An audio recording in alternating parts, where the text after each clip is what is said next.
They left her to die in the snow. The woman who pulled their children back from the edge of death. The woman who sat beside their sick mothers at midnight when no one else would. The woman who pressed herbs into wounds and breathed life back into bodies that had already given up. They put a torch to everything she owned, chased her into a blizzard with axes and rope, and called her a monster. But here's the thing about a woman who has already lost everything. She has nothing left to be afraid of. This is the story of Elara Voss. If this story moves you, drop your city in the comments. I want to see exactly how far this has traveled. The barn smelled like rot and old manure and something else underneath, something sweet and wrong, like meat that had been sitting too long beside a fire. Elara Voss noticed it the moment she pushed through the broken door, but she was past the point of caring what something smelled like. She was past caring about a lot of things. She hadn't eaten in 3 days. Her boots had soaked through somewhere around the second river crossing, back when she still believed she was heading somewhere. Now she wasn't sure. The storm had swallowed the tree line an hour ago, then swallowed the path, then swallowed any sense she had left of which direction was north and which direction was deeper into nowhere. The wind came from every angle at once, the kind of wind that didn't howl. It screamed, low and constant, like something in real pain. She found the back corner of the barn where 2 walls still met without a gap between them. She pulled her coat tighter. A man's coat, brown wool gone gray with damp, 2 sizes too large, and lowered herself onto the frozen ground. The straw down here was mostly gone. Whatever straw was left had gone black and brittle. She sat anyway. She pressed her back into the corner and bent her knees to her chest and tried to remember what her body was supposed to feel like when it was warm. She couldn't quite remember. Outside, the storm kept screaming. 3 weeks earlier, Elara had been asleep in a real bed. It was nothing special, a straw mattress in a 2-room house at the edge of Caldwell Crossing, a frontier town of maybe 400 people built around a mill and a muddy main street and a general store that smelled perpetually of pickle brine. Not beautiful, not comfortable exactly, but hers, and warm, and beside her husband, Thomas, whose breathing she had learned to track in her sleep the way other people tracked weather. Deep and slow meant he was resting well. Shallow and quick meant his old chest wound was bothering him again. 3 weeks ago, his breathing had been deep and slow. She hadn't known, lying there in the dark, that it was the last peaceful night of her life. The sickness came fast. That was the thing about it. Not the violence of it, not even the scale of it, but the speed. Monday morning, 3 children had fevers. By Tuesday evening, it was a dozen. By Thursday, 2 children were dead, and the other sick ones weren't improving. And people in Caldwell Crossing had started doing what frightened people always do when they can't explain something. They started looking for someone to blame. Elara had been the town's healer for 6 years.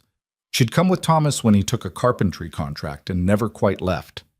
She had no formal training, just knowledge passed down from her mother, who'd learned it from hers, a long chain of women who understood plants and fevers and the particular way a body fights when it's losing. She had delivered babies. She had set broken bones. She had mixed tinctures and poultices from whatever grew along the creek beds and hillsides, and most of the time they worked. Most of the time. When the sickness hit the children of Caldwell Crossing, she did what she always did. She went to the families, she examined the sick, she tried everything she knew, and the children kept dying. By the end of the first week, it was 5 dead. By the end of the second, it was 9. 9 children, ranging from a 3-year-old girl named Maisie Boone to a 14-year-old boy named Caleb Frey, who had been healthy enough to chop firewood the week before. 9 children who had been alive and loud and infuriating and beloved and were now in the frozen ground. The town stopped grieving and started burning. She heard them coming before she saw them. She was at the Harmon house, sitting with the youngest Harmon girl, 8 years old, dark eyes, a fever that had been climbing since morning, when she heard the crowd. It wasn't the sound of people walking somewhere. It was the sound of a crowd that had already decided something and was moving toward the conclusion. Mrs. Harmon appeared in the doorway of the back room with a face like ash. "Elara," her voice was low and tight. "You need to go." Elara looked up from the child. "She still has a fever. I can't." "You need to go." She heard it then. Not just footsteps, voices, and beneath the voices, something worse, the particular silence of a group of people who are past talking. She stood. She grabbed her bag. She looked once more at the Harmon girl who was watching her with wide, glassy eyes. "Keep her cool," Alara said. "Wet cloth on her neck. Change it every—" "Go!" Mrs. Harmon wasn't being cruel. She was terrified. "There's a difference. Please, Alara, go." "What?" She went out the back door and almost ran directly into Jacob Pruitt. Jacob Pruitt ran the mill. He was a big man, not tall, but wide, built low to the ground like a stump, with thick forearms and a reddish face that always looked like it was about a minute away from anger. He had a son who'd died 4 days ago, 7 years old. Alara had been there at the bedside. She had watched the boy's face go still. She had thought Jacob Pruitt might have some grief left in him. He didn't. He grabbed her by the arm, hard enough to bruise, she would discover later, and shoved her toward the street where the crowd was waiting. 40 people, maybe 50. She knew most of their faces. She had delivered some of their children. She had sat in their homes during the worst nights of their lives. She looked at their faces now and saw nothing she recognized. "She's been poisoning the water." That was Earl Dawson's voice, somewhere in the back. "Mixing something into those medicines and poisoning the well while we sleep. My son had her medicine for 2 days before he—" Someone's voice broke. She didn't see whose. "Look at her. Look at the bag she carries everywhere. What's in there? What's she been putting in their water?" Alara tried to speak. "I don't know what's causing this, but it isn't me. I've been trying to help your—" Something hit her in the shoulder. A rock, she realized. Small, but hard. She stumbled. "Which?" The word came from a woman she had once helped through a difficult labor. 18 hours of labor, and Alara had stayed for every one of them. She remembered the woman's hands gripping hers so hard the knuckles went white. "She needs to hang," someone said, and the crowd didn't argue. "Tuwan." Thomas found her. He came through the back of the crowd the way he always moved through difficult spaces. Quiet, quick, reading the angles before committing to a direction. He was 43 years old with a carpenter's hands and a damaged chest and eyes that were always slightly too watchful, the eyes of a man who had learned early that the world would hurt you if you gave it the chance to. He grabbed her hand and pulled. They ran. The crowd ran after them, and there is nothing quite as humbling or as terrifying as being chased through a town you know well by people who know it just as well. They cut through the churchyard, vaulted the fence behind the mill, Thomas grunting with the effort, his bad chest not suited for any of this, and hit the tree line as the first torches came into view behind them. Alara looked back once and saw their house. There were people on the porch with fire. She watched, running and stumbling and not quite breathing as the house began to glow. Thomas pulled her deeper into the trees, and the screaming of the crowd became the screaming of the wind, and then there was nothing around them but darkness and cold and the sound of their own lungs working. They didn't stop running until the town was gone. They walked for 5 days. Thomas had managed to grab a pack before they fled, some dried meat, a wool blanket, a fire kit, one of Alara's medicine bags. Not enough. He'd also grabbed his coat and left his boots by the door, and the ones he was wearing when they ran had thin soles not built for this kind of ground. By the 3rd day, he was limping. By the 4th day, the limp had gone stiff, the way movement goes when pain has escalated past the point where the body knows how to describe it. "I'm fine," he said, every time she looked at him. "I know you're not." "Well, I'm upright." "That's different from fine." He smiled at her. It was a real smile, tired, stripped down to its essential parts, without any of the performance men add to smiling when they want you to believe them, just his actual face, telling her what it was. "I know," he said. On the 5th day, he stopped. It was mid-morning, and they were crossing a frozen creek, and she was ahead of him by 3 steps when she heard him sit down. Not fall. Sit. Deliberately. Like a man making a decision. She turned around. He was on the ice, his back against the far bank, and his face had gone a color she knew, gray-white, with a bluish edge around the mouth. She had seen that color before, in a man who'd been struck in the chest by a falling beam. She crossed back to him in 4 steps and knelt in the snow. "Thomas?" "There it is," he said quietly, the way someone says something they've been waiting to say for a while. He put his hand over his sternum. "Been there since yesterday." like someone sitting on it. Why didn't you tell me? He looked at her. She knew why. She closed her eyes for a moment, then opened them. Okay, she said. Okay, let me. She was already opening the medicine bag, already going through what she had, what she could do here, on a frozen creek in the middle of nowhere, in the cold. Elara? Something in his voice stopped her hands. She looked at him. Come sit with me, he said. She sat. She held his hand, the left one, the one with the carpenter's calluses, the one that had built the table they ate breakfast at for 6 years, the one she could have drawn from memory with her eyes shut, and she stayed with him while the color went out of his face the rest of the way. She didn't let go for a long time after. She buried him. It took her most of the afternoon because the ground was frozen to a depth that punished her for every inch, and she only had a short-handled camp axe in her own hands. She broke through the frost layer with the axe, then dug with numb fingers into the half-thawed soil beneath. And she did not cry while she was doing it because crying took heat, and heat was the one thing she could not afford to spend. She cried after. In the dark, with her back against a tree, wrapped in the single blanket with the emptiness beside her where he wasn't, she cried until there was nothing left. It's a strange thing, that kind of crying. It doesn't feel like release exactly, not the way people describe it. It felt more like something being excavated, like the grief wasn't leaving but reorganizing itself into something she could carry. She sat for a long time. Then she stood up. She had no direction, no destination, no plan beyond the immediate problem of staying alive long enough for the cold to kill her instead of starvation. She walked north because north was away from Caldwell Crossing, and away from Caldwell Crossing was the only direction that felt survivable. She walked for 2 more days. Yeah. By the time she found the barn, she had stopped thinking in sentences. Hunger does something specific to the mind after a certain point. It narrows the focus until there's almost nothing left except the present moment. This step, this breath, this next small proof that the body is still insisting on continuing. She had eaten the last of the dried meat 2 days ago.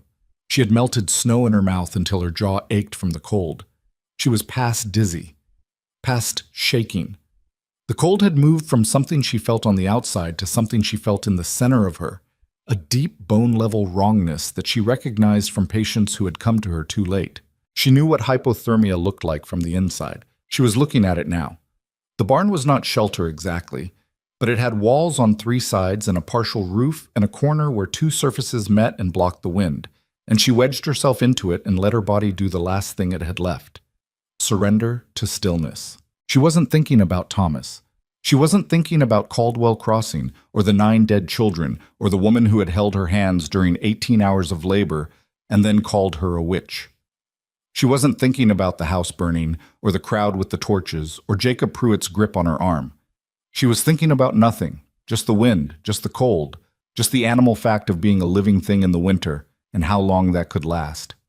She heard him before she saw him. Not footsteps. The storm was too loud for footsteps. It was the sound of the door, not the broken door she'd come through, the big door on the far side, the one that had been frozen shut. She heard it groan and then crack and then open, and a brief blast of even colder air came through the barn and hit her like a wall. She didn't move. Elara Voss had survived the last 3 weeks by making very quick assessments of threats, and the calculus right now was simple. She had nothing left to fight with. If whoever had opened that door meant to harm her, there was nothing she could do about it. She was past running. Her legs had gone from numb to absent sometime in the last hour. So she sat in her corner with her back to the walls and watched. A man came through the door. He was enormous. That was the first thing. Not in a fat way, or even a particularly tall way, but in the way of someone whose body had been built by years of physical work, rather than designed for it. Wide through the shoulders and chest, thick through the arms, with the particular kind of density that comes from actually using your body for things it was meant to do. He was carrying an axe, not brandishing it, just carrying it the way you carry a tool you've been using all day and forgot to put down. He stopped when he saw her. Elara watched him. He was maybe 40, give or take. It was hard to tell exactly because his face had the weathered quality of someone who spent most of their time outdoors, which added years on the surface but left something younger underneath. A dark beard, heavy but not quite unkempt. Eyes that were She had to think about this. Careful. Not hard exactly. Careful. The way an animal's eyes are careful, not from cruelty but from a long habit of paying attention. They looked at each other for a long moment. "You're in my barn," he said. His voice was low and flat, the voice of a man who didn't spend a lot of time in conversation. "I know," she said. Her own voice came out strange, rough and small, scraped down to almost nothing. She stopped. She didn't have a good way to finish that sentence that didn't involve more words than she could currently produce. He stood there looking at her. His face did something. Not quite a softening, but a shift. A recognition of something. "When did you last eat?" he asked. "I don't know. Guess." She thought about it. 2 days. Maybe 3. He studied her for another moment. Then he set the axe against the wall. Just set it there, handle up, like he was done with it, and reached into the pack on his back. He pulled out something wrapped in cloth and crossed the barn and held it out. She looked at it, then she looked at him. "Take it," he said. Not unkindly, just matter of fact. She unwrapped the cloth with fingers that didn't quite work properly and found a piece of dark bread. Dense, slightly warm from being pressed against his back. Real bread. She could smell it even over the rot and the cold. She ate it so fast she nearly choked on it. He watched her. He didn't comment. When it was gone, she looked up at him, and for some reason her eyes had gone wet, which embarrassed her deeply, and she blinked it back with the particular determination of a woman who has been crying alone for days and has decided she is done with it. "Thank you," she said. He nodded once. "There's more back at the cabin," he said. "Soup, fire, dry floor." He looked at her steadily. "You can walk or I can carry you. Either way's the same to me." Alara looked at him for a long moment. A stranger in a barn in a blizzard, an axe against the wall. Everything she'd learned in the last 3 weeks about what strangers could become. She looked at his face, the careful eyes, the way he'd set the axe down before he crossed to her. "I can walk," she said. She was not entirely sure that was true. She stood anyway. Chest. It wasn't far, a quarter mile through the trees, maybe a little more. But by the time the cabin materialized out of the dark and the snow, it felt like she had traveled considerably farther. The man, he told her his name was Garrick Hale, said it the way you give someone your name when you don't particularly expect it to mean anything to them. Walked beside her without touching her, which she appreciated. He matched her pace, which had become slow and somewhat lateral by the time they reached the door. He watched without watching, which is a specific skill. The ability to monitor someone's condition without making them feel monitored. She noticed this. The cabin was small and dark and smelled like wood smoke and pine resin and old coffee and something animal she couldn't identify right away. A single large room with a stone fireplace taking up most of one wall, a rough-hewn table, 2 chairs, shelves crowded with supplies, a cot against the far wall under a heavy blanket, skins stretched on one wall, deer, 2 of them, and what might have been a wolf. Tools hung on wooden pegs by the door, a second axe, a coil of rope, a skinning knife, a rifle that was clean and oiled and very obviously not decorative. The fire was low but alive. Garrett crossed to it and began feeding it without ceremony, and Alara stood inside the door and let the warmth start its work on her. It hurt. That's what people don't know about warming up when you've been truly cold. It isn't pleasant. It's a burning from the inside out, like the thaw is breaking something loose. And for a few minutes, she just stood with her teeth clamped together and breathed through it. "Sit down before you fall down," Garrick said, without turning from the fire. She sat. He hung a pot over the fire. There was already something in it, something that had been sitting on low heat and came back to life quickly.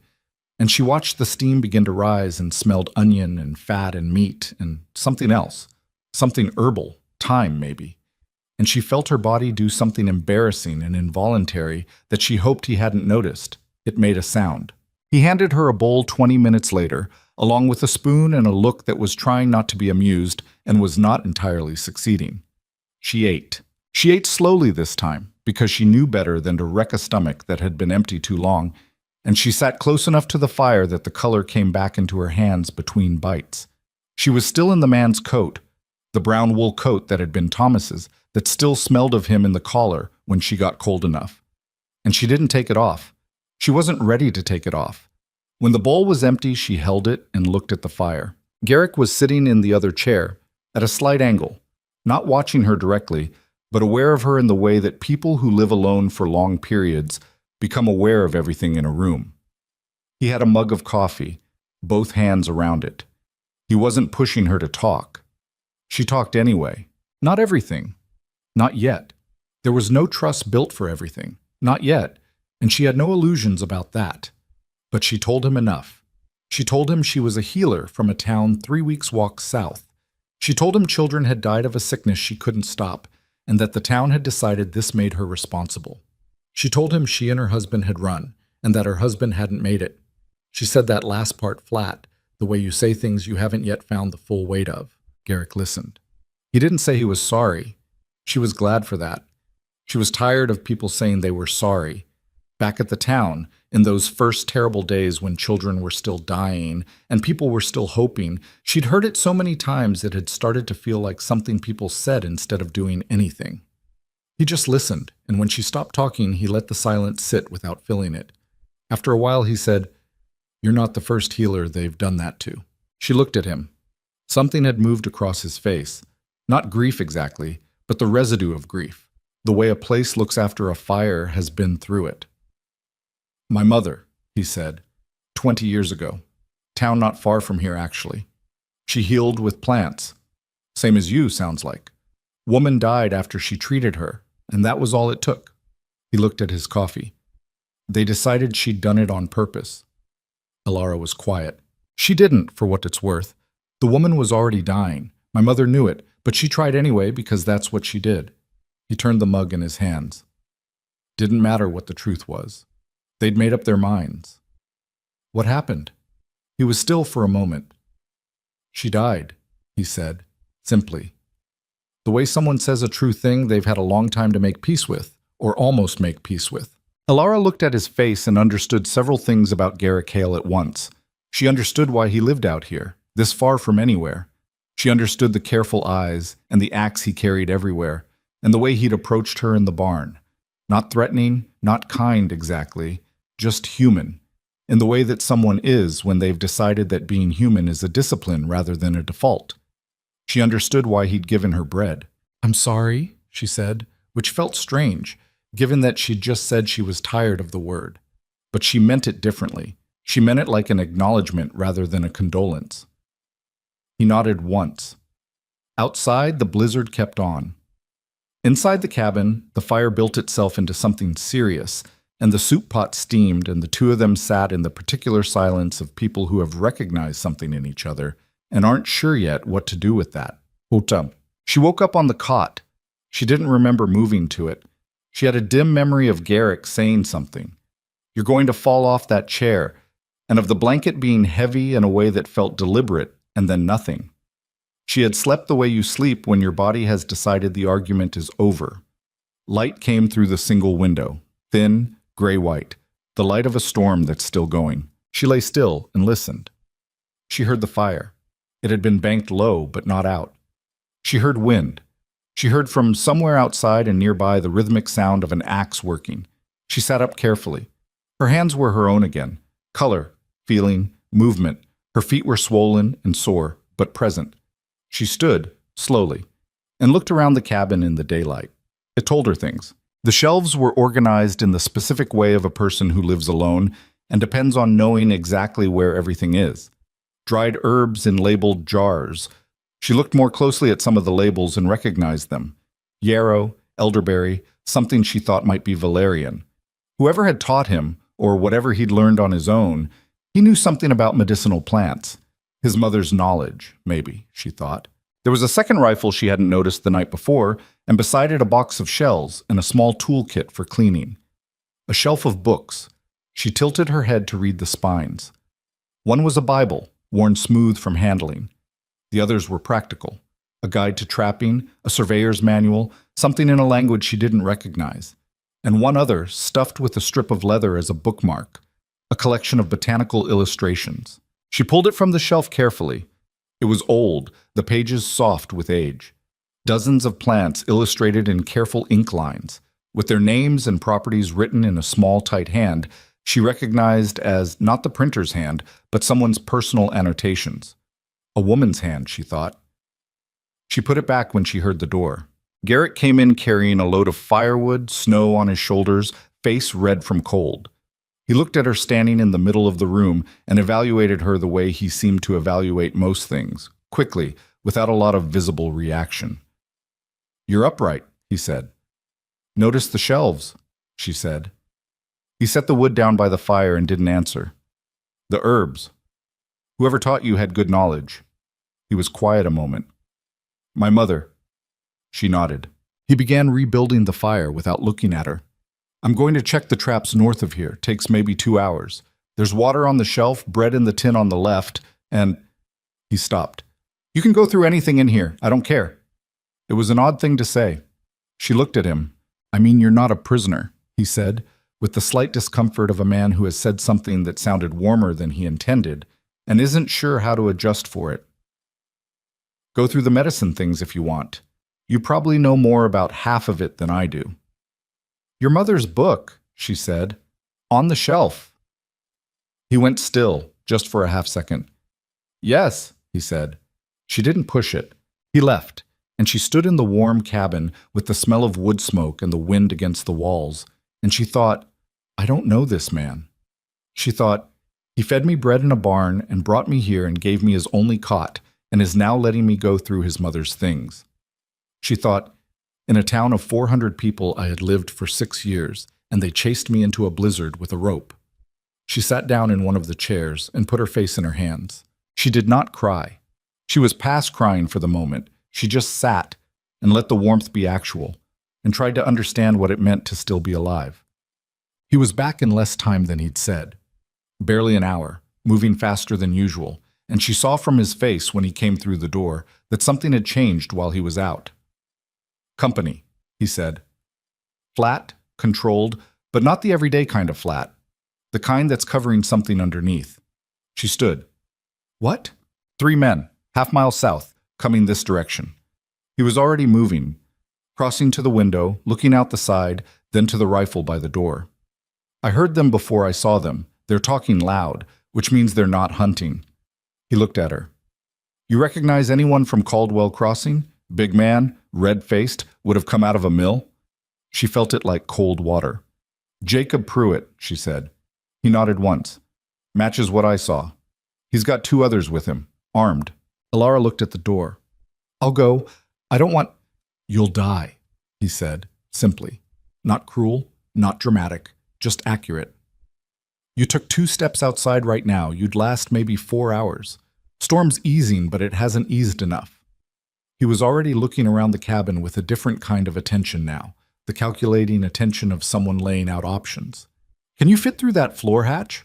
She followed his look to the far corner of the cabin, where a square cut into the floorboards was barely visible under the edge of the rug. "Root cellar," he said. "Cold but dry. Take the blanket. There's a lantern and flint on the shelf by the hatch." He looked at her. "Stay quiet until I tell you it's clear, no matter what you hear. Understand?" She understood. She didn't like it, the idea of being under the floor while he stood at the door with 3 men and a rifle, but she understood it. "What are you going to tell them?" she asked. "That I haven't seen you." He said it with complete flatness. "They might not—" "They won't know I'm lying," he said, with the particular confidence of a man who has kept things from people before and knows his own face well enough to manage it. "I live alone. I don't explain myself to visitors." He moved the rug and pulled the hatch. Cold air rose from below. "Go." She took the blanket. She took the lantern. She went. The root cellar was small and dark and smelled of earth and old vegetables and cold. She lit the lantern and sat on a sack of something hard, turnips, probably, and wrapped the blanket around her shoulders and listened. She heard them arrive. Heard the boots on the porch, the knock, then Garrick's voice. Not welcoming, exactly, but not overtly hostile. The particular tone of a man who opens his door to strangers because he has nothing to hide. "We're looking for a woman," Pruitt's voice, unmistakably. Thick, with that particular quality of a man who expects to be agreed with. Healer. Goes by Alara Voss. Brown hair. Thin. She'd have come through here maybe 2-3 days back. Garrick, unhurried. No women through here. Not in weeks. She's dangerous. She poisoned children. 9 of them dead. A pause. Sounds bad. You sure you haven't seen her? I'm sure I know what I've seen and what I haven't. Another pause. Longer. She could feel Pruitt deciding whether to push it, weighing the man on the other side of the door against his certainty about something he couldn't actually prove. If you see her, Pruitt said finally, there'll be a reward for information. Town's offering good money. I'll keep that in mind, Garrick said, and his voice had something in it. Not sarcasm, exactly. Something quieter and more dangerous. You boys head back south while the storm's down. Night comes on fast out here. She heard their boots on the porch. She heard them go. She sat in the dark for a long time after, the lantern making a small orange circle in the cold, and she thought about 9 dead children and a town that blamed her, and a man upstairs she'd met 2 days ago who had just lied to armed men on her behalf. She didn't fully understand it. She sat with it anyway. When he opened the hatch and the light came down, she looked up at him. They're gone, he said. She climbed up slowly. Her knees ached from the cold below. She stood in the cabin and looked at him, and for a moment neither of them said anything. Thank you, she said. He nodded. They'll be back, she said. It wasn't a question. Yes, he agreed, or they'll send more people. He was looking at the fire. Staying here, staying anywhere near here, isn't going to work for long. They know the general direction you went. She waited. He turned to look at her. I know a place, he said. North of here, maybe 4 days through the mountains. A settlement. People who've been up here long enough to understand how this works. Hunters, mostly. My grandmother's people. He said my grandmother's people with a particular weight, like he was being careful to be precise about something. They don't hand over people who come asking for help. You'd take me there? I'd take you there. Why? He was quiet for a moment, not uncomfortable with the question, just thinking about it, which she was coming to understand was how he operated. He thought before he answered. It was not a common quality. Because they did this to my mother, he said finally, and I didn't have any way to stop it then. He looked at her steadily. I do now. Alara looked at him for a long moment. All right, she said. Outside, the storm was finally easing.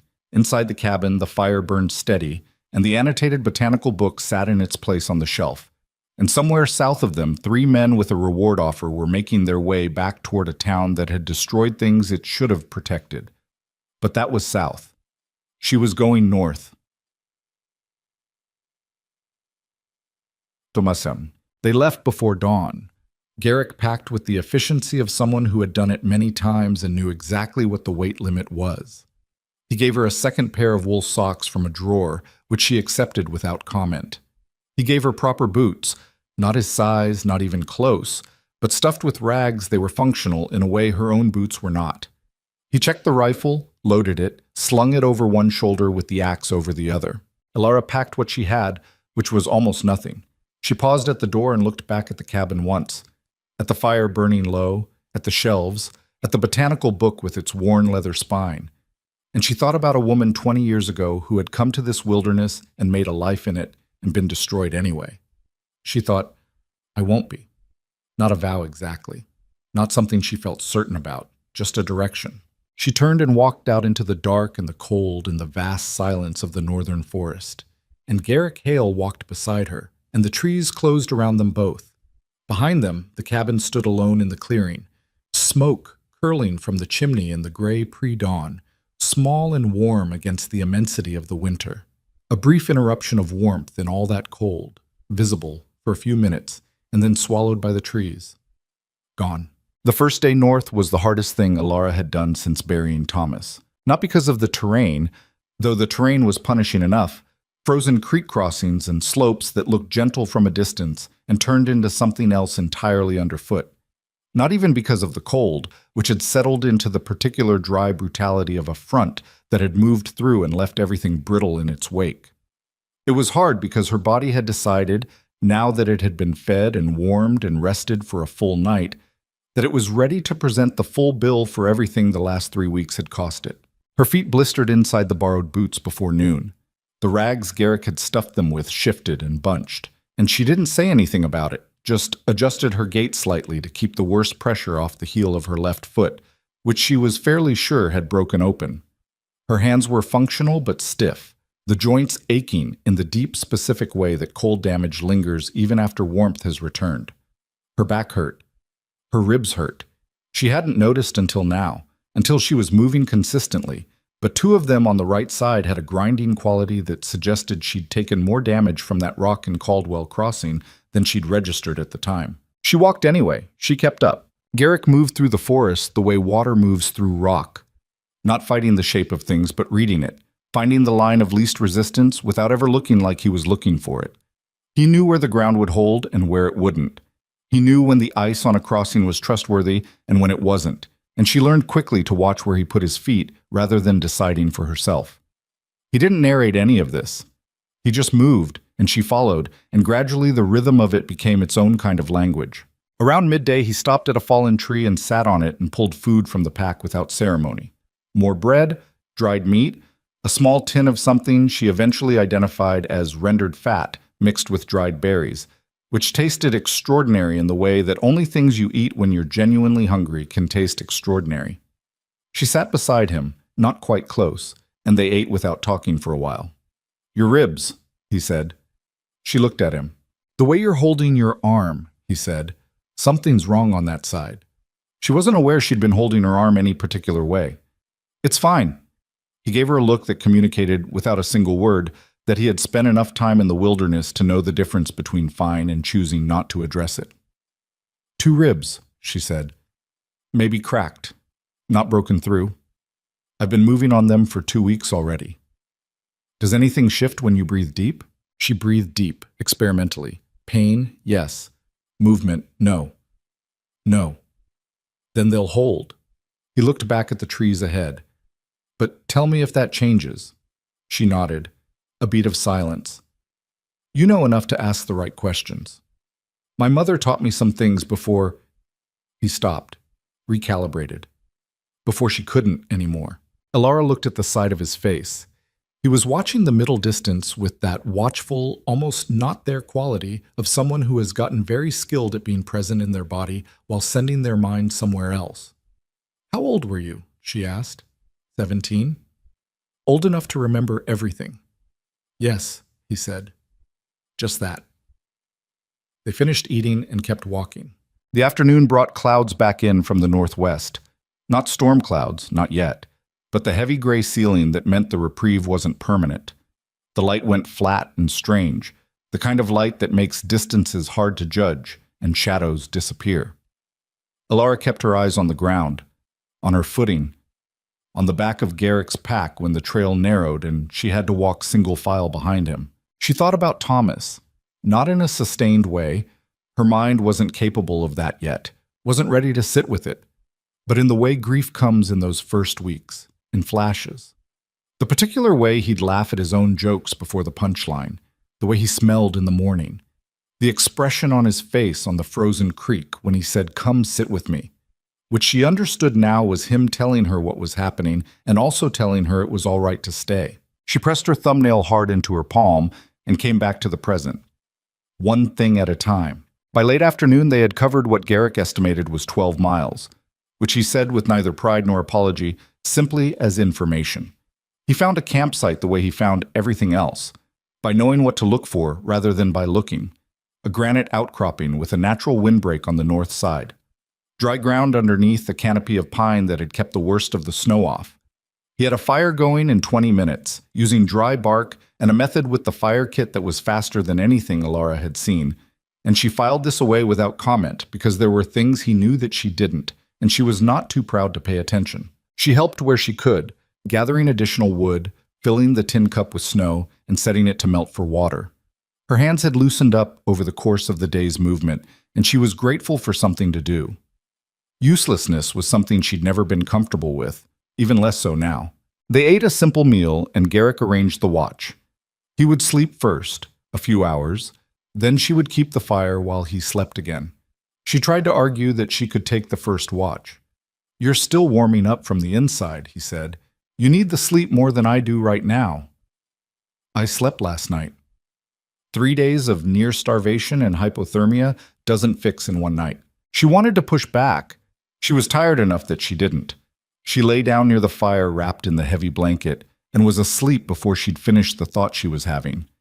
She didn't dream. The second day was easier and the third day was harder, which was not the direction she had hoped for. The terrain rose into proper mountain country. Not dramatic peaks, but long, relentless grades. The kind of climbing that doesn't ask for much from any single step, but adds up into something that dismantles you over hours. The snow was deeper up here, knee-deep in the open stretches, and they moved slower, and Alara's left heel was now definitely open, and definitely something she was managing rather than ignoring. On the third afternoon, crossing a particularly exposed ridge with wind that came at them sideways and hard, she slipped. It wasn't dramatic. Her right foot found a patch of ice under the snow and went out, and she went down onto one knee and threw her arm out to catch herself, and the arm caught on a rock ledge that was right there at the wrong angle, and she heard something in her wrist she didn't like. She sat for a moment in the snow. Garrick was back beside her before she'd processed the sequence.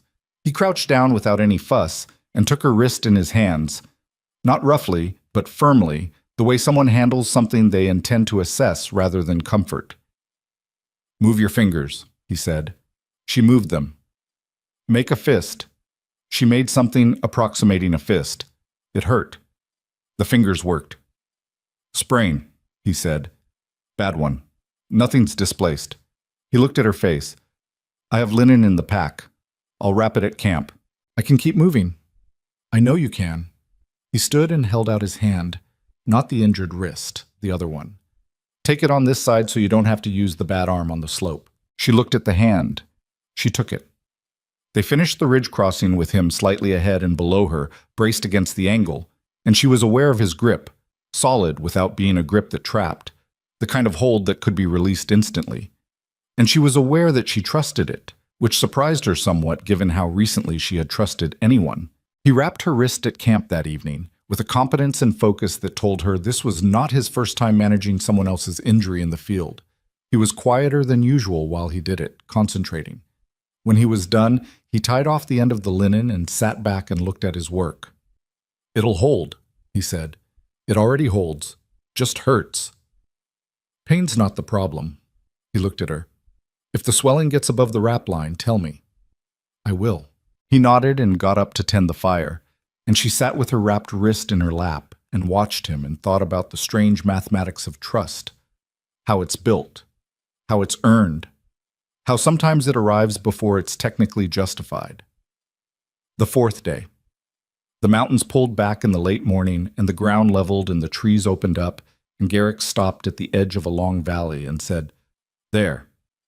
She came up beside him and looked. The settlement was smaller than she'd imagined, maybe 30 structures, ranging from proper log buildings to structures that were more ambitious dugouts with timber framing, smoke from a dozen chimneys, movement below, people and animals, and the particular animated quality of a place where people are actually living rather than just existing.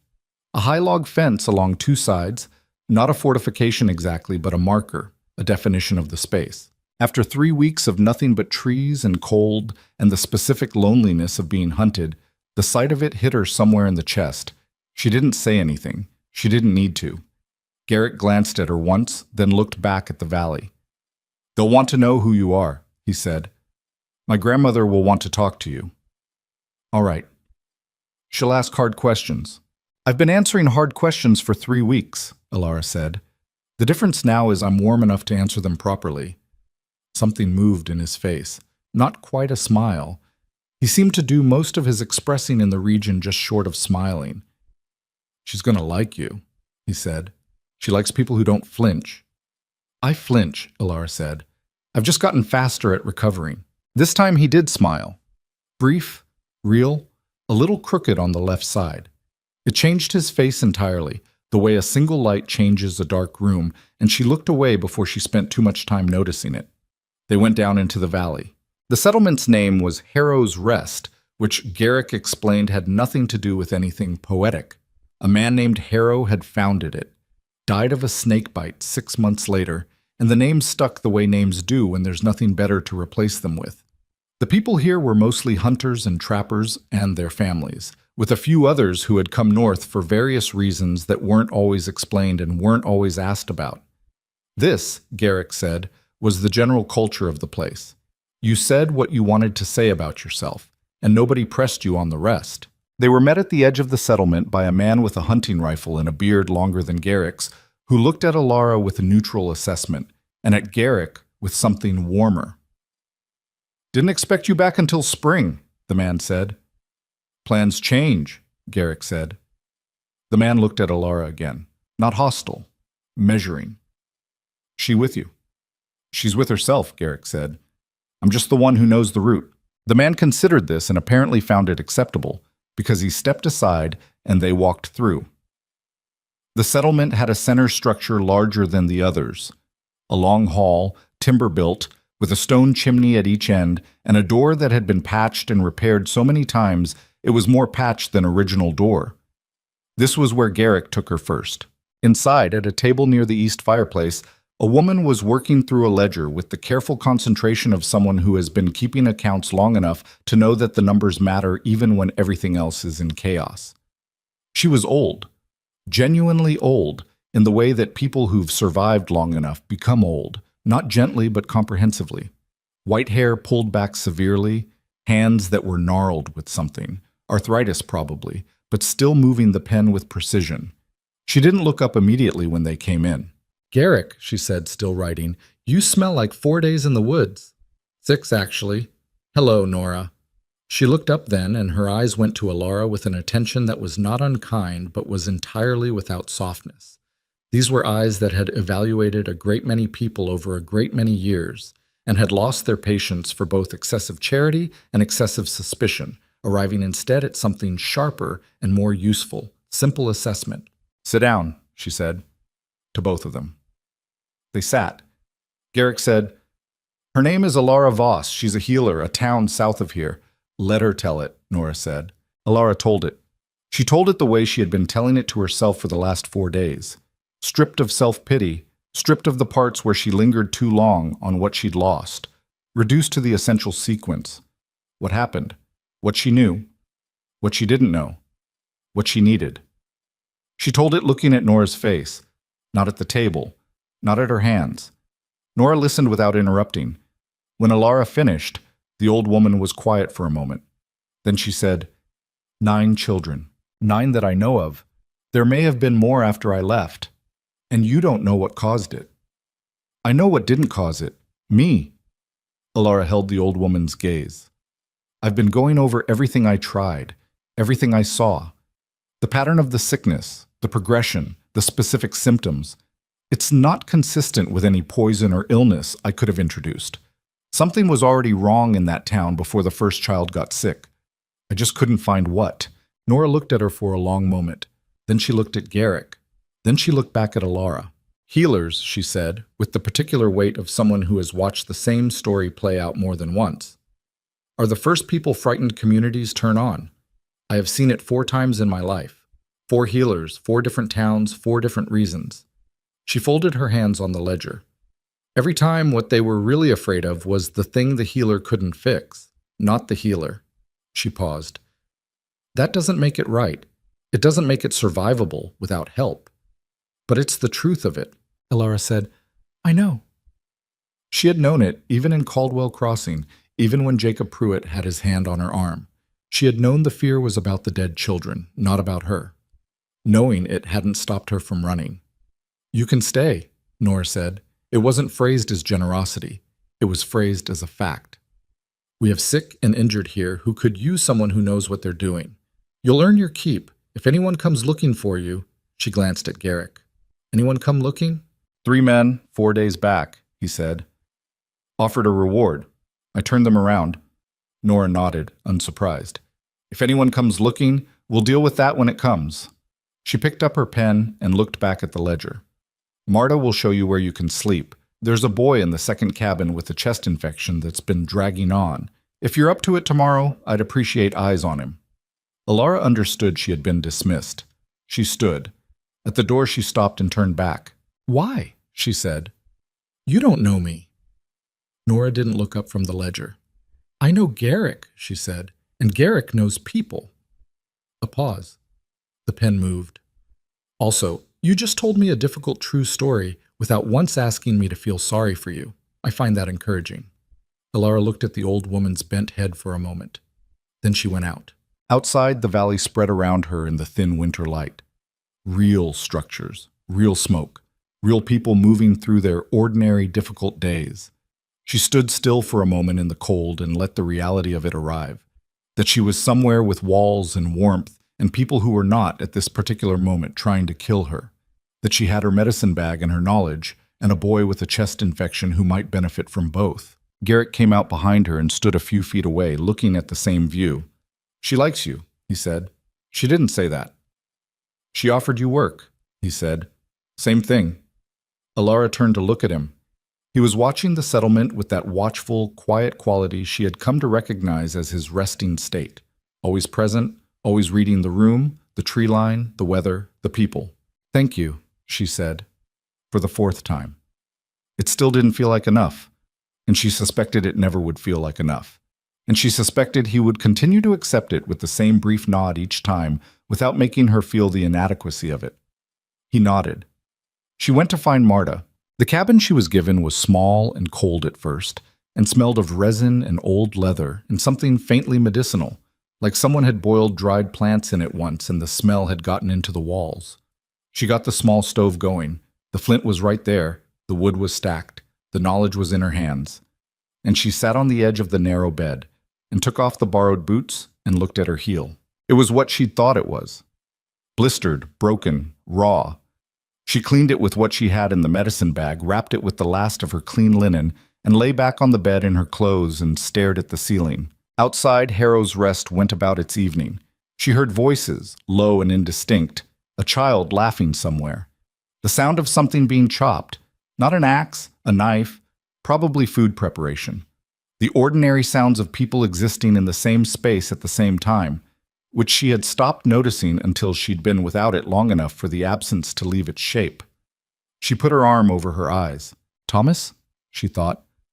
Not a full thought, just his name, which still had the weight of everything behind it. 6 years, a table he'd built, a man who had known the end was coming on a frozen creek and had asked her to sit with him rather than fight it.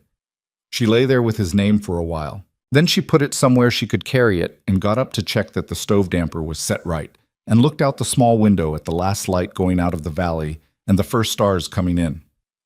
She was alive. She was still a healer. There was a boy with a chest infection in the next cabin who needed someone to look at him. That was enough, for tonight.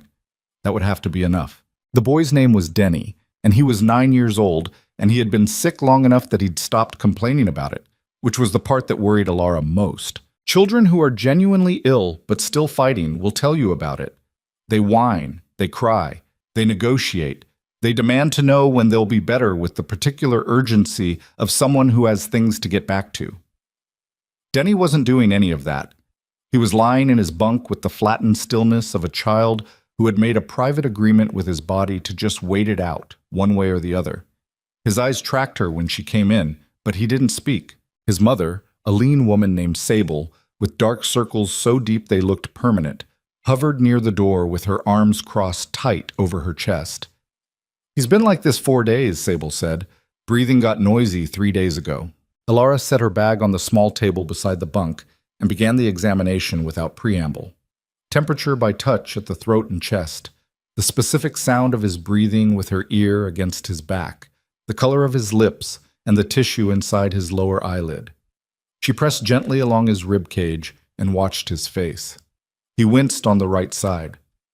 "Does that hurt?" "Yeah," Denny said. Small voice, more breath than sound. "When you breathe in deep?" "Don't breathe in deep," he said. "Hurts too much." She sat back on her heels. The infection had settled in deep. Not just the airways, but working toward the lung tissue itself. The kind of chest sickness that took weeks to build to this point and would take weeks more to fully clear. She'd seen it kill grown men. In a child this size, with this particular rattling quality to the exhale, it needed to be taken seriously. "I'm going to make you something," she told him. "It's going to taste terrible." He looked at her with the evaluating eyes of a sick child being told something he's heard before. "How terrible?" "I'd say somewhere between old boot leather and river mud." He considered this. "Okay," he said, which was more cooperation than she'd expected, and told her something about how much discomfort he was actually in. She went to work. Garrick had stocked her with additional supplies from Harrow's Rest's communal stores. She hadn't asked, they'd simply appeared outside her cabin door that morning in a cloth sack with no note, which was so entirely consistent with everything she'd come to understand about how he operated that she'd almost smiled at it. Thyme, which she'd hoped for. Slippery elm bark, dried mullein. She boiled water on the small stove in Denny's cabin and made a steam treatment first, rigging a blanket over the boy's head and the pot to let him breathe the medicated vapor, and sat on the floor beside him and talked to him while he did it. Because 10 minutes under a blanket with a steam pot is an eternity when you're 9 and sick and bored. "You come with Garrick?" Denny asked from under the blanket. His voice was slightly muffled. "Yes." "You bring people here before?" Alara thought about it. "I don't know. I'm new to knowing him." "He's quiet," Denny said, with the directness of a child reporting an observable fact. "Mama says he's not unfriendly, she says he's like a door that opens from the inside." Alara looked at the blanket-covered shape of the boy and thought that Sable was more perceptive than her dark circles suggested. "That's a good way to put it," she said. She came back to check on Denny twice more that day, and again the following morning. The second morning his breathing had already shifted, still rough, still labored, but with less of that wet, rattling quality that had concerned her most. Sable noticed it too. She stood straighter when Alara came in. She uncrossed her arms. "It's working," she said. Not quite a question. "He's moving in the right direction," Alara said, which was the honest answer and also the careful one, because moving in the right direction was not the same as being out of danger, and she had learned, at a cost she was still paying, the particular damage that comes from promising more than you can control. Word traveled the way it does in small settlements, not through any deliberate announcement, but through the way people talk, when they're all dependent on the same small geography and everyone's business is adjacent to everyone else's. By the end of the first week, Alara had been to 4 more cabins. A trapper with a badly infected hand from a cut he'd ignored too long. An older woman whose joints had swollen to the point where she couldn't grip a cup. A pregnancy with an unusual amount of swelling in the ankles that Alara watched carefully for 2 days before concluding it wasn't progressing toward anything dangerous, not yet, but needed monitoring. She worked with what she had. She improvised where she had to. She asked Nora for access to the settlement's supply stores, which Nora granted with the same matter-of-fact quality she brought to everything, as though she had already decided Alara was trustworthy and saw no point in gesturing at uncertainty she didn't feel. What she didn't do, in those first weeks, was grieve properly. She knew this. There wasn't space for it. Not because anyone was preventing her from having it, but because the work filled the hours, and the hours filled the days, and grief, the real kind, requires a stillness she couldn't locate yet. She thought about Thomas in fragments.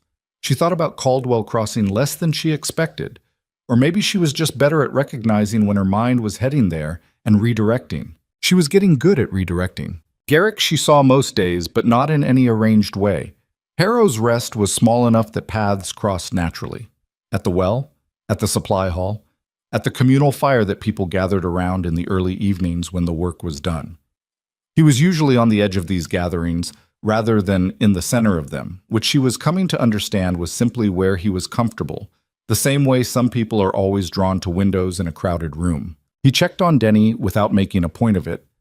She would arrive in the morning to find the wood stacked replenished outside the cabin, which required someone to have done it in the dark before she got there. She didn't mention it. He didn't mention it. It became a thing that simply happened. One evening, about 3 weeks in, she was sitting outside her cabin in the cold, working through her medicine bag inventory, cataloging what she'd used, what she needed, what she could source locally if she knew the terrain well enough, when he came and sat on the log across from her without asking. He had coffee. He didn't offer her any, which she had noticed was his way. He didn't offer things he didn't know you wanted, and he waited to be told. Coffee? She said. He looked at the cup in his hand as though he'd forgotten it was there. I only have the one cup. I'm aware. He handed it to her. She drank some and handed it back. He drank some. It was a strangely ordinary thing, unremarkable in any particular way, and she sat with the oddness of how comfortable it felt. This man she'd known for less than a month, this strange, quiet person who had materialized out of a blizzard and changed the entire trajectory of what was happening to her. You're getting color back, he said.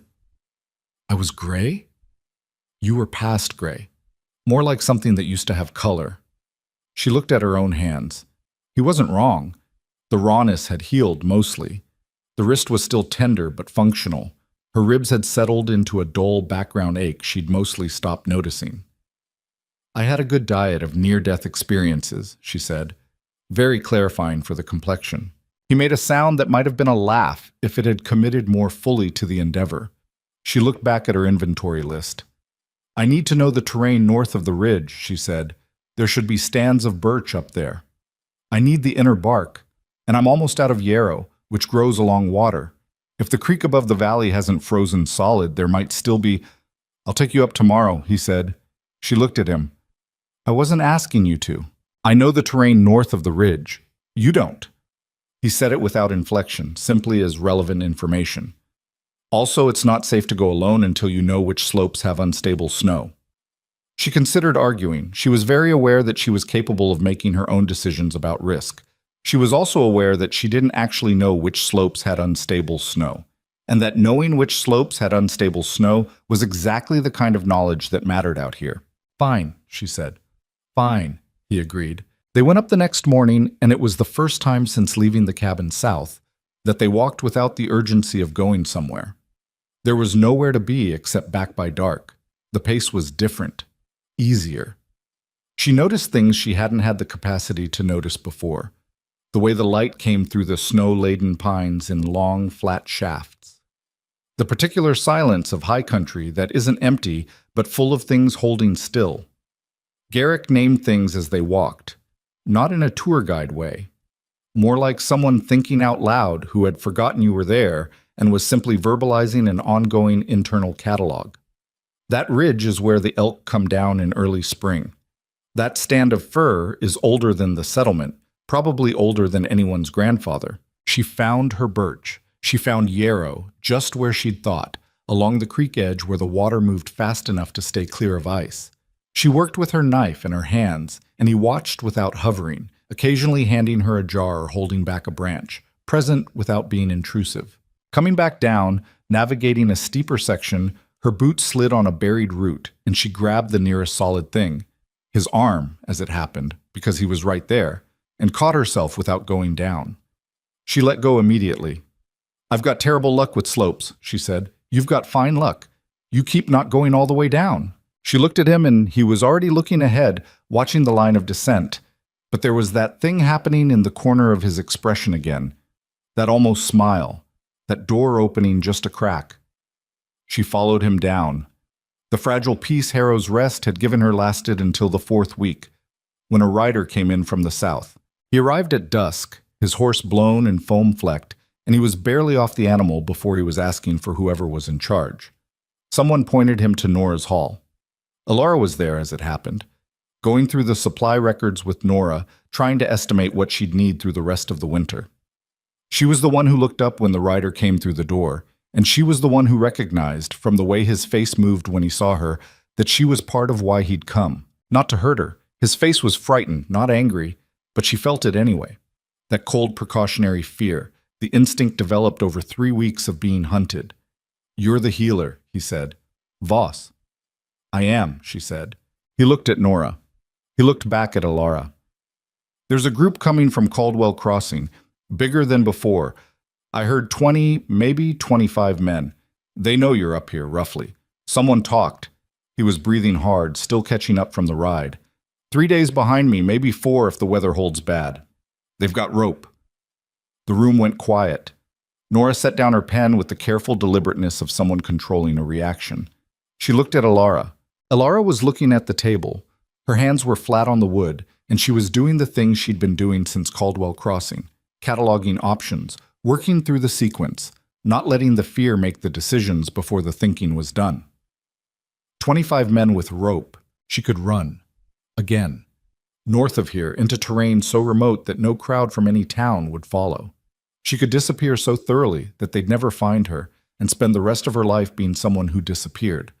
Or, she looked up. I need to know something, she said, about the sickness in Caldwell Crossing. She looked at the writer. In the weeks after I left, did it stop? Did fewer children get sick? The man frowned. No, it kept on. 3 more dead after you left, I heard. Then it started hitting adults, too. She felt it click into place, the thing she'd been working at the edge of for weeks without quite reaching. The pattern she'd been trying to identify. The water, she said, almost to herself. It had to be the water. Fever, abdominal pain, the specific sequence of it. It spreads through the water, which is why I couldn't stop it with any treatment. I was treating the sick, but the source was still... She stopped, looked at Nora. Is there mining in that region? North of Caldwell Crossing, along the river system? Nora's face changed. It was a subtle change, but Alara had spent enough time watching it to recognize it. The expression of someone accessing something they know but weren't sure was relevant. There's a mining operation, Nora said slowly. Started up maybe 8 months ago, private outfit. They're working a claim about 12 miles north of Caldwell Crossing, along the Sutter Fork. Her voice had gone careful. There were complaints, I heard, about the creek water downstream running strange colors. Alara's hands pressed harder into the table. 8 months. The timeline lined up with devastating precision. They're putting something into the water, she said. The waste from the mining. It's getting into the water supply downstream. That's why children were dying. That's why I couldn't stop it. She looked at Nora, at the rider, at the door where Garrick had appeared at some point during this. She didn't know exactly when, but he was there, leaning in the frame, listening with that full attention he brought to things that mattered. That's why you have to go back, Garrick said. Not a question. He said it with the flat certainty of someone who has understood where this is going before the rest of the room caught up. If I run, Alara said, they never know. The water stays poisoned, more children die. And whoever runs that mining operation, and whoever in that town was taking money to look the other way, they face nothing. She was surprised by how steady her voice was. She had been afraid for so long that the fear had become a kind of baseline. She'd stopped registering, and standing on the far side of it felt strange, almost calm. I won't run again. Nora looked at her for a long moment. The fire crackled. Outside, the wind was picking up again. You're talking about walking toward 25 men with rope, Nora said, with nothing but a theory about mine water. I'm talking about walking toward 25 men with the truth, Alara said, which I understand isn't the same thing as being safe, but it's different from running. Nora looked at her. Then she looked at Garrick. There was a whole conversation in that exchange that Alara wasn't fully party to. Decades of knowing someone compressed into a look. Garrick looked at Alara. You're not going alone, he said. I know, she said. I wasn't planning to ask you to stay behind. Something settled in his face. Not relief exactly. Resolution.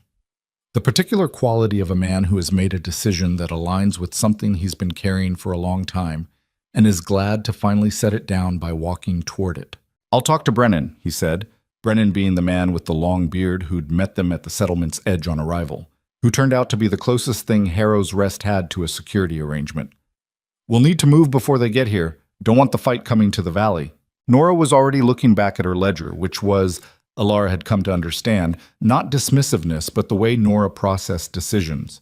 She made them and then moved to the logistics, because second-guessing was a luxury that people who ran things couldn't really afford. Take Jonas and Will, Nora said, without looking up.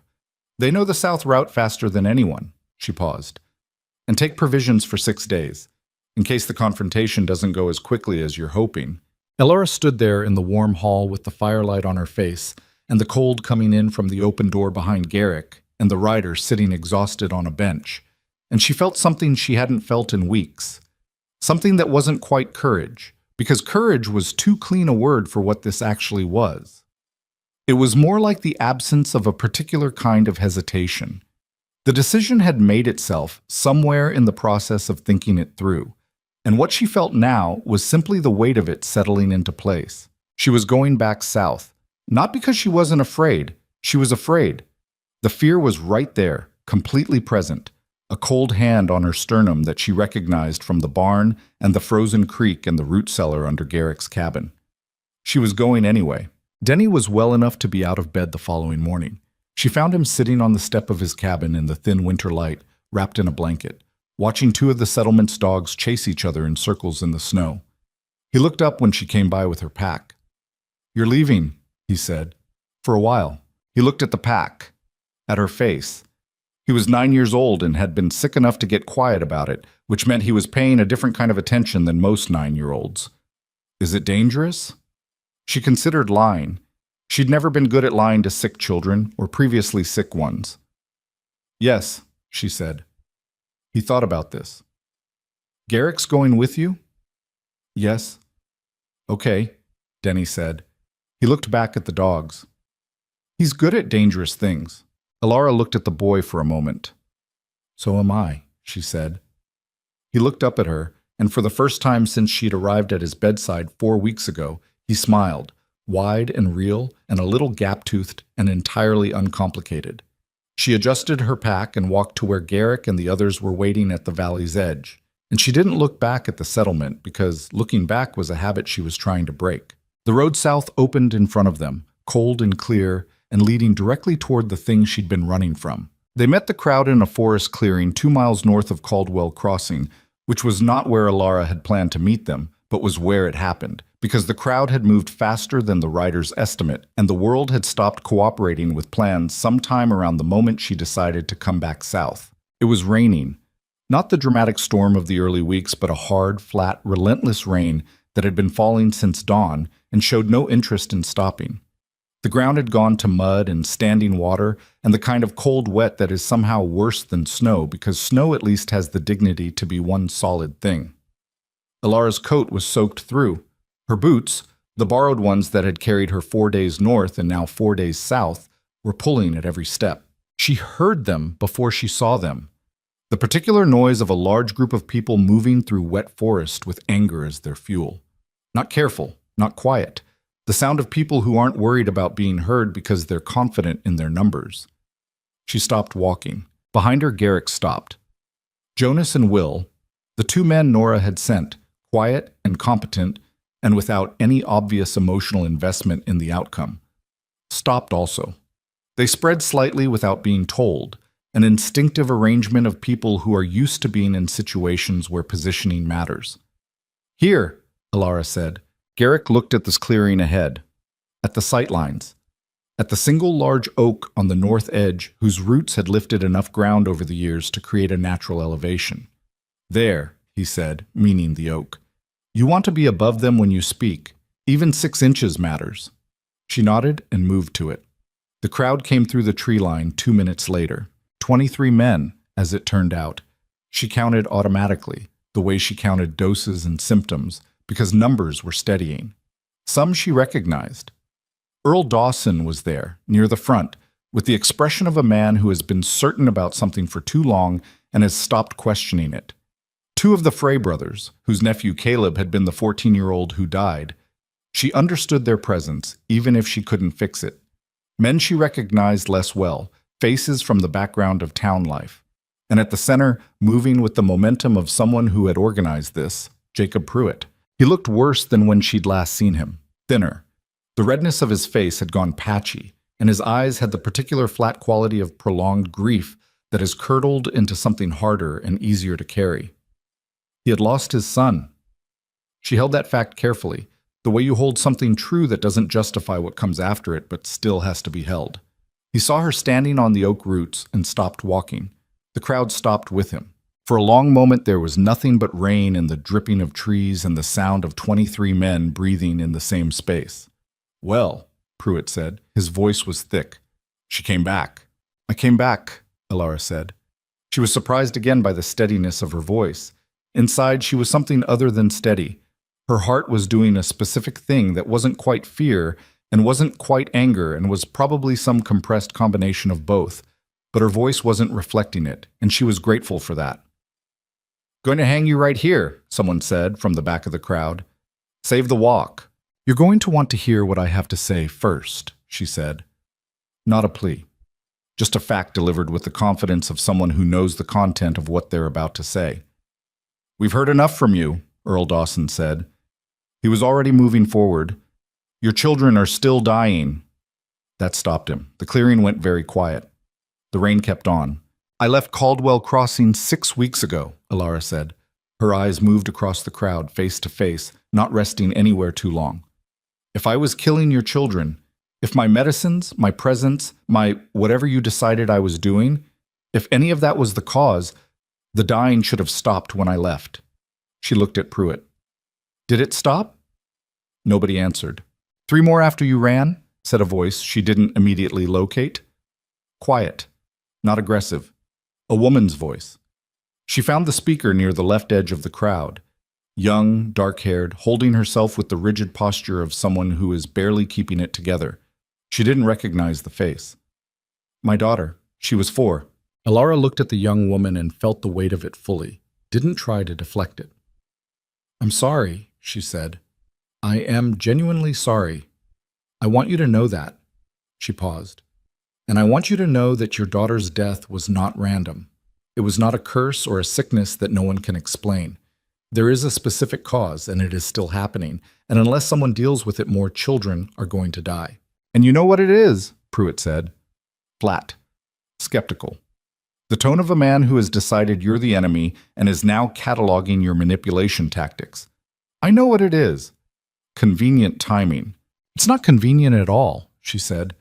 "I've been working it out for 6 weeks. I didn't have the last piece until a writer came to find me and told me the sickness kept on after I left, and that it started hitting adults too." She looked at him steadily. "When it jumps from children to adults, that narrows it. Children are more vulnerable to contamination, especially certain kinds of heavy metal poisoning, so they show symptoms first. But the source hits everyone eventually. The source, Jacob, is the water." Something moved across his face. Not belief, not yet, but the first crack in certainty, which was something. "There's a mining operation," she said, 12 miles north of town, on the Sutter Fork. Started up about 8 months ago. She watched the crowd as she said it. She was looking for specific reactions. The recognition that crosses a face when you name something someone already knows. She found it in 2 places. A man she didn't recognize, on Pruitt's left, who looked at the ground, and Pruitt himself, whose jaw tightened in a way that was not grief and not anger, but something else. Something guilty. She filed that away. "The waste from that operation is going into the creek water," she continued. "Downstream, it reaches the tributary that feeds Caldwell Crossing's main well. 8 months of slow poisoning. The symptoms I saw in your children, the specific sequence of fever, cramping, the way the hands went before the rest, that's consistent with heavy metal contamination in drinking water. That's not something I can treat. That's not something anyone can treat, not while the source is still active." She let that land. "You needed to stop using the well. You needed to find who was responsible, and you needed to do it 6 weeks ago, which I would have told you if you'd given me the chance instead of a rock and a torch." The silence this time was different. The first silence had been the silence of a crowd holding its certainty. This one had a different texture, the silence of people doing arithmetic they don't want to do. Earl Dawson said, "That's a hell of a story to walk back into a rope for." "It's not a story," she said. "I have a witness who can confirm the mining operation's location and the timeline of the complaints about creek water. I have enough medical knowledge to demonstrate why the symptom pattern matches contamination rather than any pathogen I could have introduced." She looked at the man who'd looked at the ground when she named the mine. "And I believe there are people in this crowd who already know something about that mining operation. Maybe about the arrangement that kept it quiet." The man's head came up fast. Pruitt said very carefully, "What arrangement?" It was not a question. It was the particular phrasing of a man who wants to hear exactly how much you know before deciding what to say next. She looked at him. "The town leader accepted payment," she said, "to not ask questions about the water complaints, to keep people focused elsewhere." She paused. "To keep people focused on me." The crowd shifted. It wasn't a dramatic movement, or just a collective adjustment, like the weight of a room redistributing. Several men looked at Pruitt, not with accusation yet, but with the beginning of it, the moment before the question forms fully. "That's a lie," Pruitt said, but his voice had lost something. "Then let's find out," said the woman with the dead daughter. Her voice was very quiet. "Let's go look at the well. Let's go look at the creek. Let's go ask the people running that mine who they've been paying and what for." She looked at Pruitt with eyes that had nothing in them but the particular clarity of a mother who has buried her child and is now recalculating everything. Because if she's right, she's not. "If she's right," the woman said, harder, "then my daughter didn't die of some healer's curse. She died because someone in this town made a decision that killed her." She looked at the crowd. "And I want to know which it is. Either way, I want to know." Alara watched Pruitt's face through this exchange and saw the things she'd been half expecting. Not guilt breaking dramatically open, but the more ordinary and more damaging thing, which was calculation. He was a smart man in a difficult position, and she could see him working through his options with the focused desperation of someone whose story is coming apart and is trying to identify which pieces can still be saved. What happened next was not what she'd planned. She hadn't had a plan exactly. She'd had a direction and a truth, and the choice to walk toward it, which was more than she'd had when she left Harrow's Rest. But it was Garrick who moved. He had been standing to her left and slightly behind her for the entire exchange, which she'd been aware of in the specific way you become aware of something solid when everything else is uncertain. He stepped forward now, not dramatically, not with any visible aggression, just the deliberate forward movement of a large man who has decided to close a distance. He looked at the man who had looked at the ground. "You work for the mine," Garrick said. It wasn't a question. The man didn't answer, which was its own answer. "I know your face," Garrick said. "I've seen it at the Sutter Fork operation. Twice, last autumn." He looked at Pruitt. "He's the courier. He's who they sent to the meetings." Pruitt said nothing. His face had gone to a specific kind of stillness that Alara recognized from sick patients who had just been told something true that they had been hoping wasn't. The crowd was watching him now, not her. It was Earl Dawson, of all people, who said it first. "Jacob." His voice had lost its certainty, too. Something shaky had taken its place. "Did you know about the water?" "This is—" Pruitt started. "Did you know?" "I didn't know it would—" He stopped. Something collapsed in his face. Not dramatically, not the way stories tell you things collapse. Just quietly, the way a structure fails when the thing holding it up is removed. "They said it was safe. They said the levels were within range. I didn't know what it would do to—" He stopped. He looked at the crowd. He looked at his own hands. "My son," he said. Not to anyone specifically. His voice had gone to nothing. "My son drank that water." The clearing was silent for a long time. Rain on leaves, rain on mud, rain on the coat collar of a woman standing on tree roots watching a man understand what he had done to his own child. She didn't feel satisfaction. She had thought, in the dark moments of the South journey, that there might be some release in this, some vindication that would feel like something good. It didn't. It felt like the specific sadness of a true thing being established too late. "Stop using the well," she said. Her voice came out quieter than before. "Collect rainwater or go upstream of the Sutter Fork for anything you drink or cook with. I'll come into town and look at anyone who's still sick." She looked at the crowd. "The people running the mine need to be reported to the regional authority. That's not something I can do. That's something the people of Caldwell Crossing have to do." Nobody moved for a moment. Then one of the Frey brothers, the older one, she thought, she had never known their first names, turned and started walking back toward town.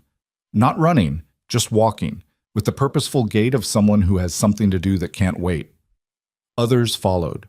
Not all of them, not right away. Some of them stood in the clearing for a while longer and looked at Alara with expressions she couldn't fully read. Not quite hostility anymore, but not yet anything she had a name for. The particular face of people who have done a wrong thing from a place of genuine grief and don't yet know how to stand in the space of that. Earl Dawson, on his way past her, stopped. He was a tall man with a weathered face and the hands of someone who'd worked outdoors his whole life. He didn't look at her directly. He looked at a point somewhere to the left of her. "I threw that rock," he said. She looked at him. At your shoulder. When they were... He didn't finish the sentence. I threw it. She was quiet for a moment. I know, she said. He nodded once, stiffly, and walked past her. She watched him go and felt something complicated and unresolved and entirely human, which was the honest shape of it. Not forgiveness, not yet. Not the clean resolution that she suspected she wouldn't reach for a long time, if ever. Just the acknowledgement of a true thing. He'd thrown the rock. He'd said so. The children were still dead, and Thomas was still in the frozen ground, and the house was still ash, and she was still standing in the rain in borrowed boots 200 miles from anything she'd called home. But she was standing. Garrick came up beside her as the last of the crowd filtered back through the trees. Pruitt, she said quietly. Where did he go? Didn't follow the crowd, Garrick said. He was scanning the tree line with that constant attentive quality. Went east toward the mining office, I'd guess. He's going to warn them. Probably. We need to get to town first. Talk to whoever in that town still has authority that isn't compromised. She was already moving off the tree roots, already thinking through sequence. The regional authority, there's a post office, a telegraph line in Caldwell Crossing. Someone needs to send a message today, before anyone has the chance to... Alara. His voice was calm. One thing at a time. She stopped. She looked at him. You're soaked through, he said. You've been walking for 4 days. The crowd is gone and nobody's hanging anyone today. He looked at her with the careful eyes she'd first seen across a dark barn. One thing at a time. She breathed. She was shaking slightly, which she noticed now that the adrenaline was losing its grip. Her hands were cold inside her wet gloves. The rain was still coming down in that flat, relentless way. The sick children first, she said. Then the telegraph. Yes, and someone needs to watch Pruitt. Jonas is already on it, he said, and she realized she had not seen Jonas leave with the crowd, which meant Garrick had positioned him before the confrontation even started, which meant he had been several steps ahead of where she thought he was. She looked at him. You knew where this was going to go, she said. I had a reasonable guess, he said. You're predictable in a specific way. You think ahead, you plan for the thing going wrong, and then you walk straight at it anyway. She wasn't sure if that was a criticism or not. Is that a problem? She asked. No, he said. It's one of the more useful qualities I've encountered. He said it the way he said most things, plainly, without decoration, with the complete absence of performed emotion that she had come to understand was not coldness, but its own form of honesty. He meant it because he said it. She looked away first. Let's go, she said. They walked south toward Caldwell Crossing in the rain, the 4 of them, and the forest was wet and gray and the mud pulled at every step, and nothing about any of it was clean or finished or resolved. But she was walking toward it instead of away, and that was different enough to matter. The first cabin she reached on the edge of town had a child in it she recognized. A girl, 8 or 9, with a fever that had been going on too long and parents who looked like they hadn't slept properly in weeks. She went in without being asked. She set her bag on the table and took off her wet coat and began to work. Behind her, she heard Garrick tell Jonas to find the telegraph office and Will to locate whoever held the town's lawful authority, if any such person was left standing.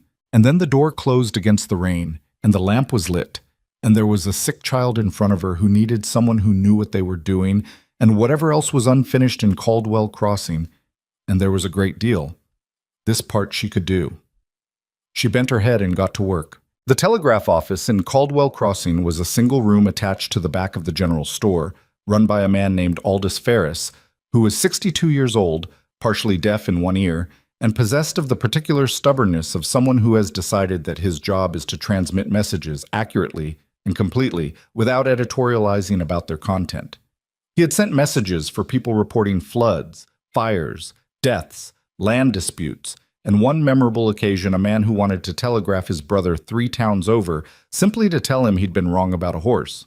He looked at Will when Will came through his door and explained what needed to be sent, and he looked at the water sample Jonas had pulled from the main well in a glass jar, and he looked at the written account Alara had given Will on a folded piece of paper, written quickly, in the cramped, precise hand of someone used to documenting symptoms, with dates and progressions, and the name of the mining operation spelled out fully. Then he sat down and started transmitting. He did it without being asked twice, which mattered more than it sounds. In a town where the person in nominal authority had taken bribes to look the other way, a 62-year-old telegraph operator who simply did his job was not a small thing. Alara didn't know any of this was happening while it happened. She was 2 streets over in a cabin with a sick child, and then another cabin, and then a third. The rain had eased by late afternoon, but the cold had moved in behind it, the particular sharpening cold that follows a front through, and she worked through the early dark by lamplight with her medicine bag and what she'd been able to gather from the settlement's supply house. A woman named Petra, who ran the general store's back room, and who had looked at Alara's face when she came in and simply asked what she needed without making it into anything more complicated than that. By the time she stopped moving, it was past 9 in the evening, and she was sitting on a crate in Petra's storeroom eating cold cornbread and trying to remember if she'd eaten anything since morning. She hadn't. Garrick appeared in the doorway. He looked at her sitting on the crate with the cornbread and evaluated the situation the same way he always evaluated situations, quickly, without broadcasting the evaluation. "How many?" he asked. 7 cabins, 11 people, 4 of them children. She pulled a piece off the cornbread. "The contamination has been going on long enough that some of them are showing the later stage symptoms. The adults especially. The children who are still sick now, the ones who didn't die, some of them are going to have lasting effects. I can't fix that. I can manage it, try to support the body while it clears, but there's damage that's already done." He was quiet. "Pruitt?" she asked. "Gone," he said. "Rode out east around 4 o'clock. Jonas tracked him to the road, but lost him in the dark." He leaned against the doorframe. "The mining office is empty. They cleared out fast when word came down. Someone warned them before we got to the telegraph." "Pruitt warned them?" "Most likely." She ate the cornbread and stared at the middle distance. She was tired in the specific way that operates below the physical. Not just muscles and feet, but something deeper, the reserves that don't replenish overnight. "The telegraph went through?" she asked. 3 messages: Regional Health Authority, the Territorial Marshal's Office, and the Land Registry Office in the capital. He paused. Aldous Ferris sent them himself. He also apparently sent a 4th message to a newspaper in the capital on his own initiative. He said he's been suspicious of the mining operation since last summer and was waiting for someone to give him a reason. She looked up. "Old man with a telegraph key and a grudge," Garrick said. "Apparently a useful thing." She almost laughed. Came out as something tired but real. "How long before someone comes?" "Ferris thinks the marshal's office will have someone here within a week. The health authority, maybe 2. He looked at her. "You'll need to stay." "I know. It won't be easy. Some of these people—" "I know," she said again, not cutting him off, just acknowledging it. She knew what staying in Caldwell Crossing for the next weeks would look like. She knew some of these people would not be able to meet her eyes. She knew there was a grave somewhere outside town with Thomas in it that she hadn't visited yet because she hadn't been ready and still wasn't entirely sure she was ready and was going to have to go anyway. She knew all of it. "All right," Garrick said. He pushed off the doorframe and came in and sat down on the second crate, the one across from her, and she handed him the rest of the cornbread without being asked, and he ate it without comment, and they sat in the storeroom in the lamplight, in the cold and the particular exhausted quiet of 2 people who have done a hard thing and are not yet done with the harder things that follow. The week that followed was not redemptive in any clean sense of the word. Nothing cracked open and became simple. There was no moment where the town collectively understood what it had done and made it right, because that's not how towns work, and it's not how people work either. What there was instead was the slow, grinding, unglamorous work of a community trying to reckon with something it would rather not reckon with, which is a different thing entirely and takes much longer. The well was sealed the morning after Alara's return, on her instruction, and with the cooperation of 3 men who showed up at dawn without being asked, and did the physical labor of it without making a speech about anything. She didn't know their names. She learned them over the following days. 2 brothers named Callum and Pete Marsh, and an older man, a retired carpenter, who had come to Caldwell Crossing after the sickness started and had no particular stake in the old certainties. The retired carpenter's name was August. He had a workshop 2 blocks from the sealed well. 3 days after the sealing, he appeared at the door of the cabin Alara had been given. a spare room in Petra's house, small and drafty but genuinely hers, and asked if she needed anything built. She thought about it. A work table, she said, wide enough for 2 people to work at. I need space to process herbs properly. He built it in 2 days, set it up without fanfare, left. This was how some of the repair happened, not in speeches or apologies, but in small practical offerings from people who couldn't say what they meant and were offering what they could do instead. She accepted these things for what they were. She did not confuse them for absolution or closure or any of the other large words that get applied to situations like this. They were just small, useful things, and she needed small, useful things. And taking them was its own kind of information about what it means to keep living in the same place as your own worst moments. The harder things were harder. Earl Dawson came to her 4 days after the confrontation in the clearing. He came in the afternoon when she was at the work table August had built, grinding dried plants with a stone pestle. He stood in the doorway and held his hat in both hands and looked at the floor. "My grandson," he said. "He's 7. He's been sick 3 weeks." He looked up. "I didn't bring him to you before because—" He stopped. "I didn't bring him." She set the pestle down. "Bring him now," she said. His name was Henry, and he was small for 7, and he had the flattened stillness she recognized from Denny's bunk side, the particular exhaustion of a child who has been sick long enough to stop fighting it and start waiting. She examined him carefully. The contamination symptoms were there, but not as advanced as some of the adults she'd seen, which was something to work with. Earl Dawson stood in the corner of the room with his hat still in his hands while she worked, and she was aware of him watching her with an expression she could feel without looking at it. The complicated expression of a man who threw a rock and is now watching the woman he threw it at try to save his grandson. She didn't perform for it. She just worked. "Same regimen as the others," she said when she was done. "Keep him off the well water. Only the upstream creek until I say otherwise. The tincture twice a day, morning and evening. Don't skip doses even when he seems better."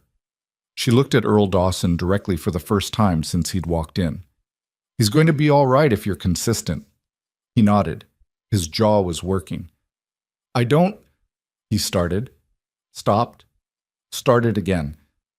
"I don't know how to—" "You don't have to," she said. Not graciously, just practically. Just be consistent with the doses. He took Henry home. She stood at the work table for a while after they left and looked at her hands, the healer's hands, stained faintly green from the grinding, and thought about what it cost to keep doing something that the world keeps punishing you for.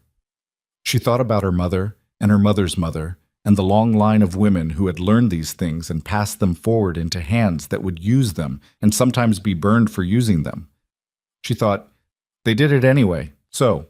The territorial marshal arrived on the 6th day, a lean, unhurried man named Corvin, who had the quiet authority of someone who has been in difficult situations often enough to stop performing authority and simply have it.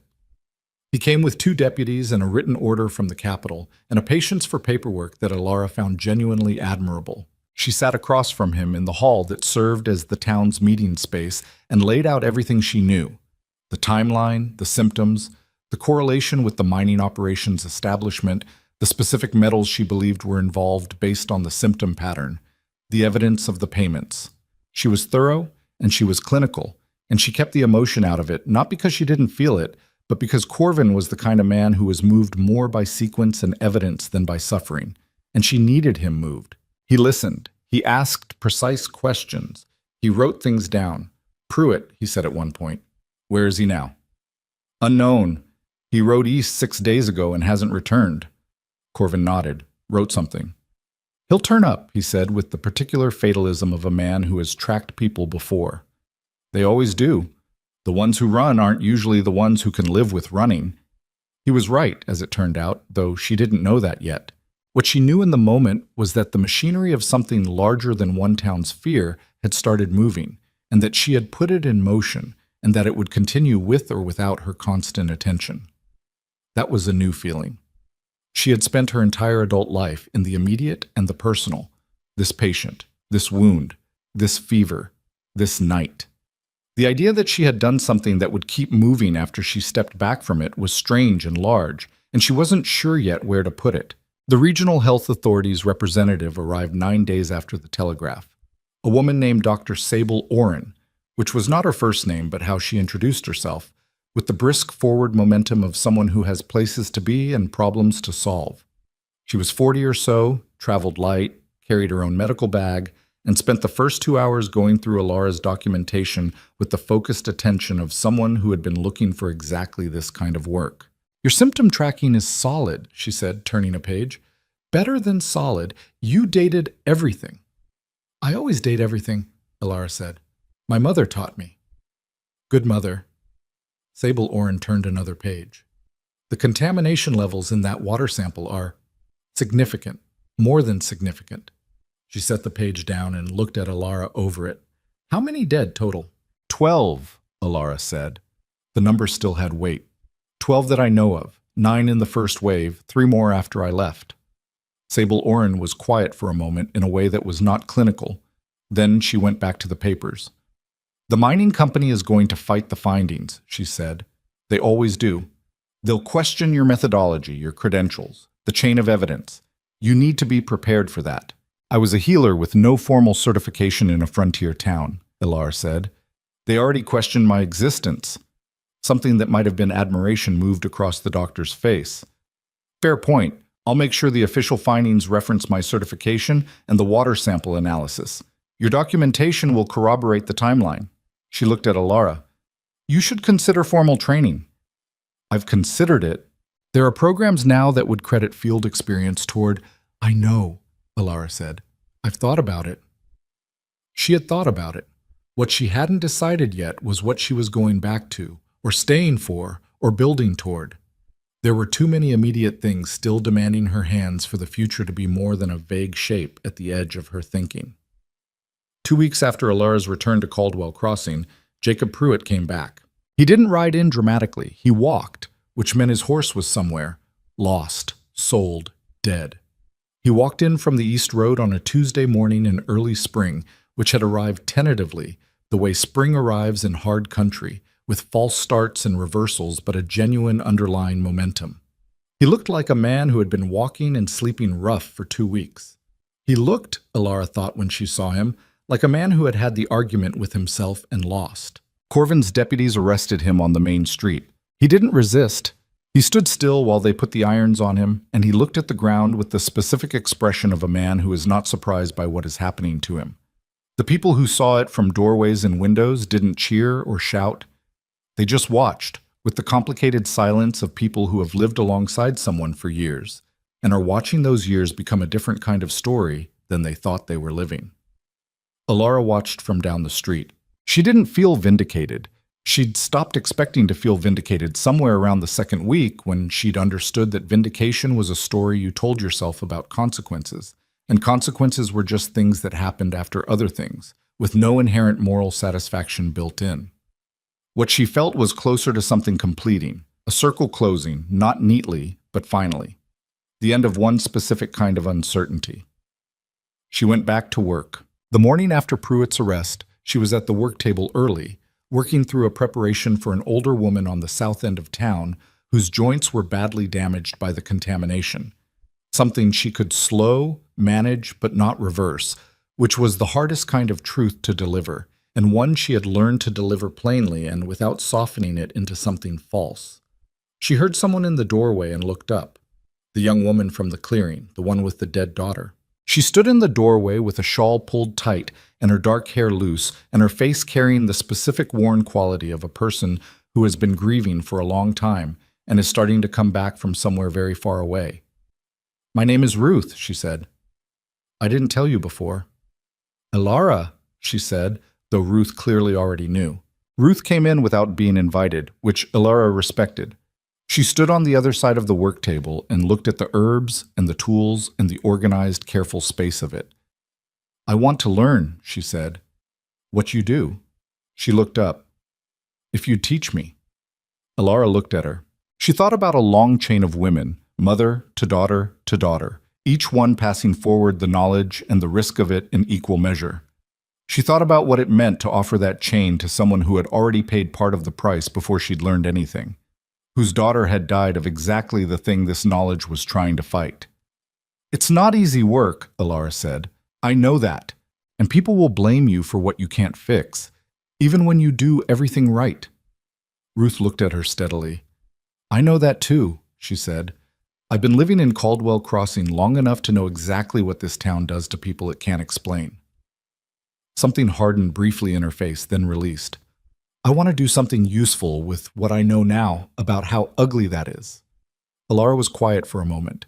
She handed Ruth the stone pestle. Start with knowing what everything on this table is, she said. Name them and what they do. I'll tell you when you're wrong. Ruth picked up the pestle and looked at the herbs laid out in their sorted rows, and Alara watched her begin, tentative, uncertain, with the specific concentrated look of someone at the beginning of something difficult and long, and felt something that was not quite hope and not quite peace, but was somewhere in that vicinity. Something that felt like continuity, the work going forward into new hands. It was enough. The days lengthened. Spring committed itself in the particular way it does when the worst of the winter has finally run out of arguments. The creek water upstream ran clear and cold, and the contamination in the soil around the sealed well was documented and mapped by the health authorities team, who arrived with equipment and a thoroughness that the mining company's lawyers would later spend considerable effort trying to argue against. The lawyers failed. The findings stood. The mining company's principals were indicted. Their names appeared in newspapers Alara didn't read until later. The operation on the Sutter Fork was shut down, and the site flagged for remediation, which was a word that meant returning something to what it was before someone decided it was more profitable as something else. 12 people were still dead. That number didn't change. The legal proceedings didn't change it. The shutdown didn't change it. The truth about the water supply didn't retroactively give anyone back who had been taken. Alara understood this with the cold clarity that comes from being a healer, from spending years in the presence of outcomes that can't be appealed. Some things break in a direction there's no coming back from, and the most honest thing you can do is say so without prettying it up. What she could do was be here, now, for the living. Garrick stayed. This was not a thing that was ever discussed directly, at least not for a while. He simply remained present in the way he had been present since the barn, not intrusively, not with any announced intention, just there in the ways that mattered. He fixed the roof of Petra's house without being asked, which had been leaking since before Alara arrived, and which Petra had been managing with a series of pots and philosophical acceptance. He helped the Marsh brothers rebuild the water collection system to capture rainwater more efficiently from the ridgeline above town. He was, she observed, very good at identifying what needed doing and doing it without requiring the task to mean anything beyond its own completion. She worked.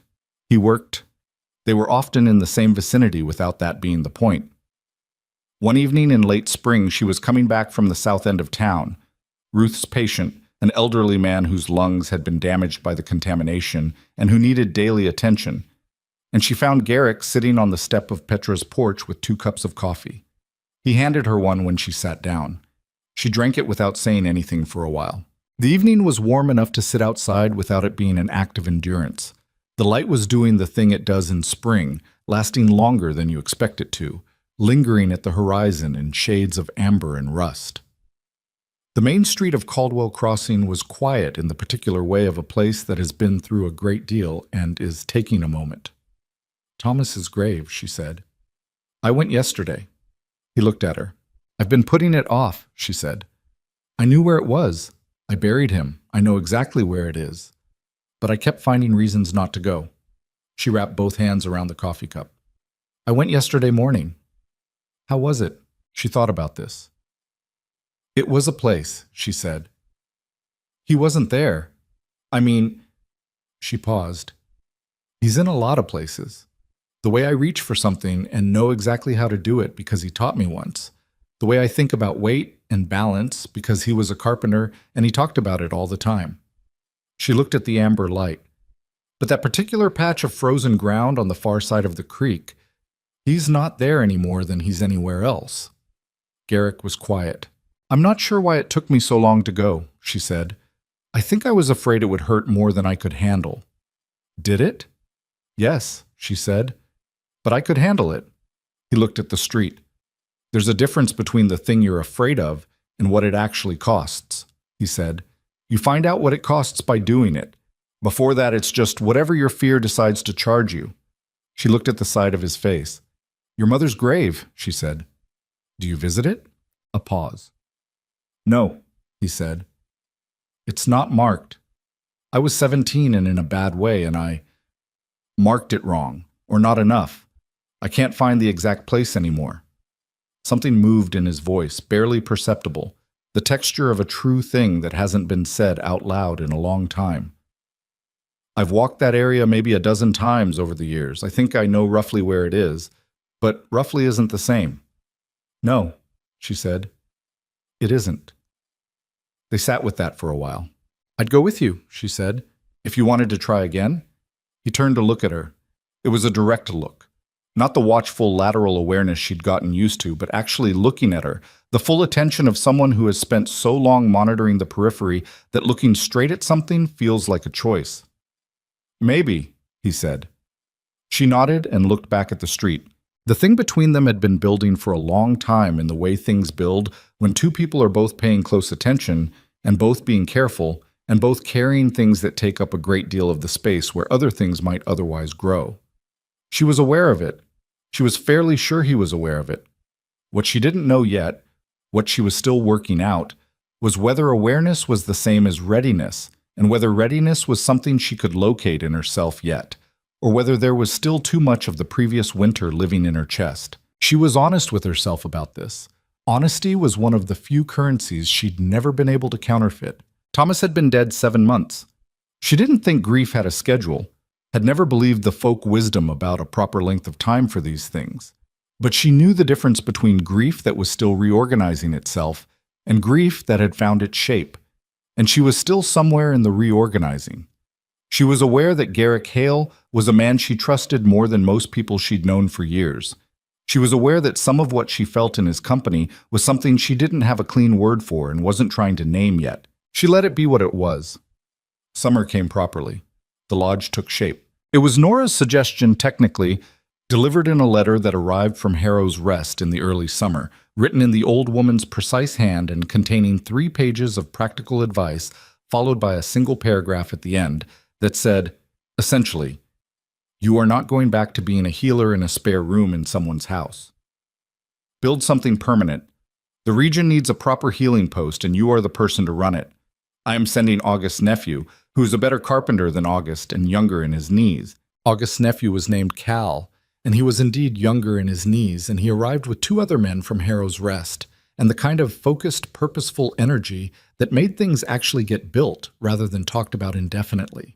The site was on the east edge of Caldwell Crossing, on a flat piece of ground near the upstream creek that had always had good light and had never been built on because the previous owner had considered it unlucky, which Alara thought was probably the most useful kind of luck she'd had in a while.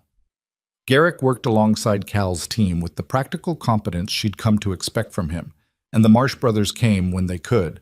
And by late summer, the main structure was up, timber and stone, 2 large rooms plus a storage room plus a space she designated as a teaching area, which was where Ruth would learn and eventually others would learn. She stood inside the finished structure on the first day it was properly enclosed, and looked at the walls and the work table built into the east wall, under a large window and the shelves, empty, but waiting, and the stone hearth in the corner that would keep it warm enough to work through winter. She thought, this is the most solid thing I have owned since they burned the house. She thought, this is mine. Ruth was beside her. They had developed, over the months, the easy working relationship of people who spend a lot of time in close proximity, doing difficult things, not without friction, because Ruth was 26 and stubborn, and sometimes thought she knew more than she did, and Alara was sometimes too sparing with explanation when she was tired, and these things produced occasional friction. But the underlying current of it was good. Ruth had a natural aptitude that Alara was careful not to say too much about because she didn't want to make it into pressure. She said enough. It's real, Ruth said, looking at the finished walls. It is. I didn't quite believe it until now. Neither did I, Alara said, and meant it. The official findings from the Capitol arrived in early autumn, confirming everything Alara had documented, and adding the health authorities' own analysis of the water samples and soil testing and the medical records of the affected residents. The mining company's principal owners were convicted on 4 counts, which did not bring back 12 dead people, but did mean that the particular calculation, profit versus the lives of people downstream who would never even know your name, had a consequence attached to it that it hadn't had before. Alara read the summary document that Corvin sent her and set it on the shelf above the work table and didn't spend a lot of time on it after that. She had work. The thing she had not been able to anticipate in all the months of rebuilding was the people who came from outside Caldwell Crossing. They started arriving in late autumn. A man from a settlement 2 days east with a broken arm set badly and needing to be reset properly. A woman from the mountains north who had been managing a chronic condition without help for years and had heard there was someone in Caldwell Crossing who knew what she was doing. A family from a farming community south who had a child with a fever pattern nobody had been able to identify. Word traveled in the way that useful things travel in hard country, person to person, at the specific moments when someone needed something and someone else happened to know where to find it. Not because of any announcement or reputation building, but because the work was real and the results were real, and people who have genuine needs are good at finding genuine resources. Alara worked. Ruth worked beside her, learning, making mistakes, being corrected, learning from the corrections. Cal's crew built an addition in early winter, a small recovery room where patients who needed monitoring could stay rather than being sent home too soon. One evening in late autumn, the first cold evening of the year, Garrett came to the lodge and stood in the doorway and said, "I found it." She looked up from the record she was updating. "Found what?" "The grave," he said. "My mother's grave.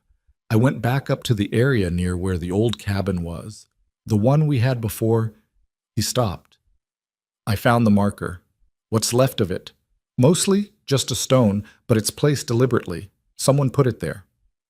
She looked at his face. It was doing the thing it rarely did. It was open, without the watchful, careful surface it usually presented to the world, and underneath it was something younger and less managed than she usually saw. "She was there," he said, simply. "Yes," Alara said. "I sat for a while." He looked at the floor. "I talked to her, which I haven't—" He stopped again. This man who chose words so carefully was navigating something that words weren't quite shaped for. "I haven't done that before." She stood up from this table and crossed the room and did something she hadn't done before. She put her arms around him. Not tentatively, not as a question, just directly, because he was standing in her doorway having done the hard thing she'd told him she'd go with him to do. And he'd gone alone. And he'd done it. And she could feel in the way he stood still for a moment before he put his arms around her that it was the right thing to do. They stood there for a moment in the doorway of the lodge with the cold evening outside, and the lamp burning inside, two people who had met in a barn in a blizzard and arrived here by a route neither of them had planned. "Thank you," he said. "For what?" "For saying you'd go." She understood. It wasn't about whether she'd gone or not. It was about the offer itself, the fact of it, the specific thing it had given him permission to do alone. She stepped back. He let go. They were both looking slightly away from each other, which was its own kind of honesty. "Sit down," she said. "I'll make coffee." He sat. It went on like that for a while. Neither of them naming it, both of them entirely aware of it, the thing that was building between them, having the particular patience of something that doesn't need to announce itself because it knows where it's going. Alara was not in a hurry. She had stopped being in a hurry sometime around the third week of rebuilding Caldwell Crossing's water supply, when she had understood that the work in front of her was years long, and that arriving at the other end of it was not the point. The work itself was the point. The same principles seemed to apply to most things worth doing. The first snow of the season came in November. She woke to it. The specific quality of light through the window that means snow has fallen overnight, and the particular silence that comes with it. She lay in her bed in the lodge's back room, her actual room, built for her, hers, and looked at the ceiling and took inventory of how she felt. She thought, "I am alive." She thought, "I know where I am." She thought, "There is work to do today that matters, and people who will come to this door need what I know, and a woman in the next room who is learning what I know so that it will outlast me, and a man who sat down in my doorway last night and drank coffee and talked until the fire burned low." She got up. She started the stove. She went to the window and looked at the snow. Caldwell Crossing, and the first snow of winter looked like most frontier towns in first snow. Smaller than it felt when you were in it, and quieter, and with a particular temporary beauty that had nothing to do with the town having earned it. The lodge's new chimney was putting out a thin thread of smoke. Across the street, the sealed well was covered in white, a reminder by its absence of what the water used to cost. Somewhere south of town, a man named Jacob Pruitt was awaiting trial in a cell that Corvin had described as functional, if not comfortable. She looked at the snow for a while. She thought about fear, about the specific nature of it, how it presents itself as protection when most of the time it's just a reflex. The body insisting on yesterday's dangers when today is something different. She had spent a year being afraid, and before that she had spent years managing fear in other people. And what she understood now that she hadn't known going in was that fear didn't go away when you walked toward it. It was still there. It just stopped making the decisions. That was the difference. Not bravery in the storybook sense, not the absence of fear, not some transformation into someone harder and less afraid. Just the gradual realization that the fear could be present and not be in charge, that you could feel it and still choose direction, that the woman who had been chased into a blizzard with nothing but a medicine bag and an inadequate coat was the same woman who had built a lodge and trained an apprentice and stood in a clearing in the rain and told a mob the truth. Same woman, same fear, different relationship to it. She heard Garrick's boots on the step outside. He knocked, which she had told him he didn't have to do, and which he did anyway, because this was her space and he understood that better than she'd asked him to. She opened the door. He was standing in the snow with 2 cups of coffee, his own, and one he'd made at Petra's, who was 60 feet away and whose kitchen he had apparently been using since some point in the summer without anyone making a formal arrangement about it. He handed her the cup. She took it. They stood in the open doorway and looked at the snow together. "Ruth sent word," he said. "She's coming in early, wants to work on the records before the patients start." "Good," Alar said. "She needs to work on the records." "She's going to be good," he said. "She already is," Alara said. "She just doesn't know it yet." He looked at her. That direct look again, the one that felt like a choice. "Sound familiar?" She looked back at him. Somewhat. He turned back to the snow. She stayed looking at him for a moment longer. This person who had appeared in a blizzard and handed her bread and changed the direction of everything, and felt something uncomplicated and true, which was not a feeling she'd expected to locate on this side of everything that had happened, and which she therefore did not take for granted. "I need to talk to you about something," he said, still looking at the snow. His voice had the particular quality of a man who has been thinking about saying something for a while and has decided to stop waiting for the right moment, because the right moment keeps declining to arrive. "All right," she said. He turned to look at her. "I'm not going back to the cabin," he said. "North of here. I'm not—" He paused. "That was where I went to be far enough away from people that the specific thing that happened to my mother couldn't happen again. To people I cared about." He turned the cup in his hands, which was, she'd come to know, what he did when he was navigating something carefully. "But I'm here. That already happened regardless." She waited. "I want to stay," he said. "Here. Not in some provisional way. Properly." He looked at her directly. "I want to stay with you." The snow was still falling. The lodge chimney was still smoking. Ruth would arrive soon, and there were patients and records and work that would fill the day and the next day and the days after that. She looked at Garrick Hale, standing in her doorway in the snow with a cup of coffee and all the careful, watchful weight of him, the man who had learned to be a door that opens from the inside, offering to open it. "You're already here," she said. "I know," he said. "I'm asking to stay." She was quiet for a moment, not because she didn't know. She knew. "Yes," she said. He nodded. He looked at the snow. Something in his face settled into a stillness that was different from his usual stillness. Softer, she thought, or maybe just less armored. The difference between holding something carefully and being able to set it down. They stood in the doorway with their coffee while the snow came down on Caldwell Crossing. There was no grand resolution. There was no morning when she woke up and found that the fear was gone, or the grief was finished, or the people who had hurt her had been transformed into something she could simply forgive and move on from. That wasn't how any of it worked. Earl Dawson still sometimes couldn't look her in the eye. Thomas was still in the frozen ground south of a creek she crossed a few times a year. There were still nights when she woke from something she couldn't remember and lay in the dark and pressed her hands flat on the mattress and breathed until the present reasserted itself. What there was instead was this: a lodge on the east side of a town that had tried to destroy her, built from timber and stone and an old woman's letter and the labor of people who had decided to do something useful.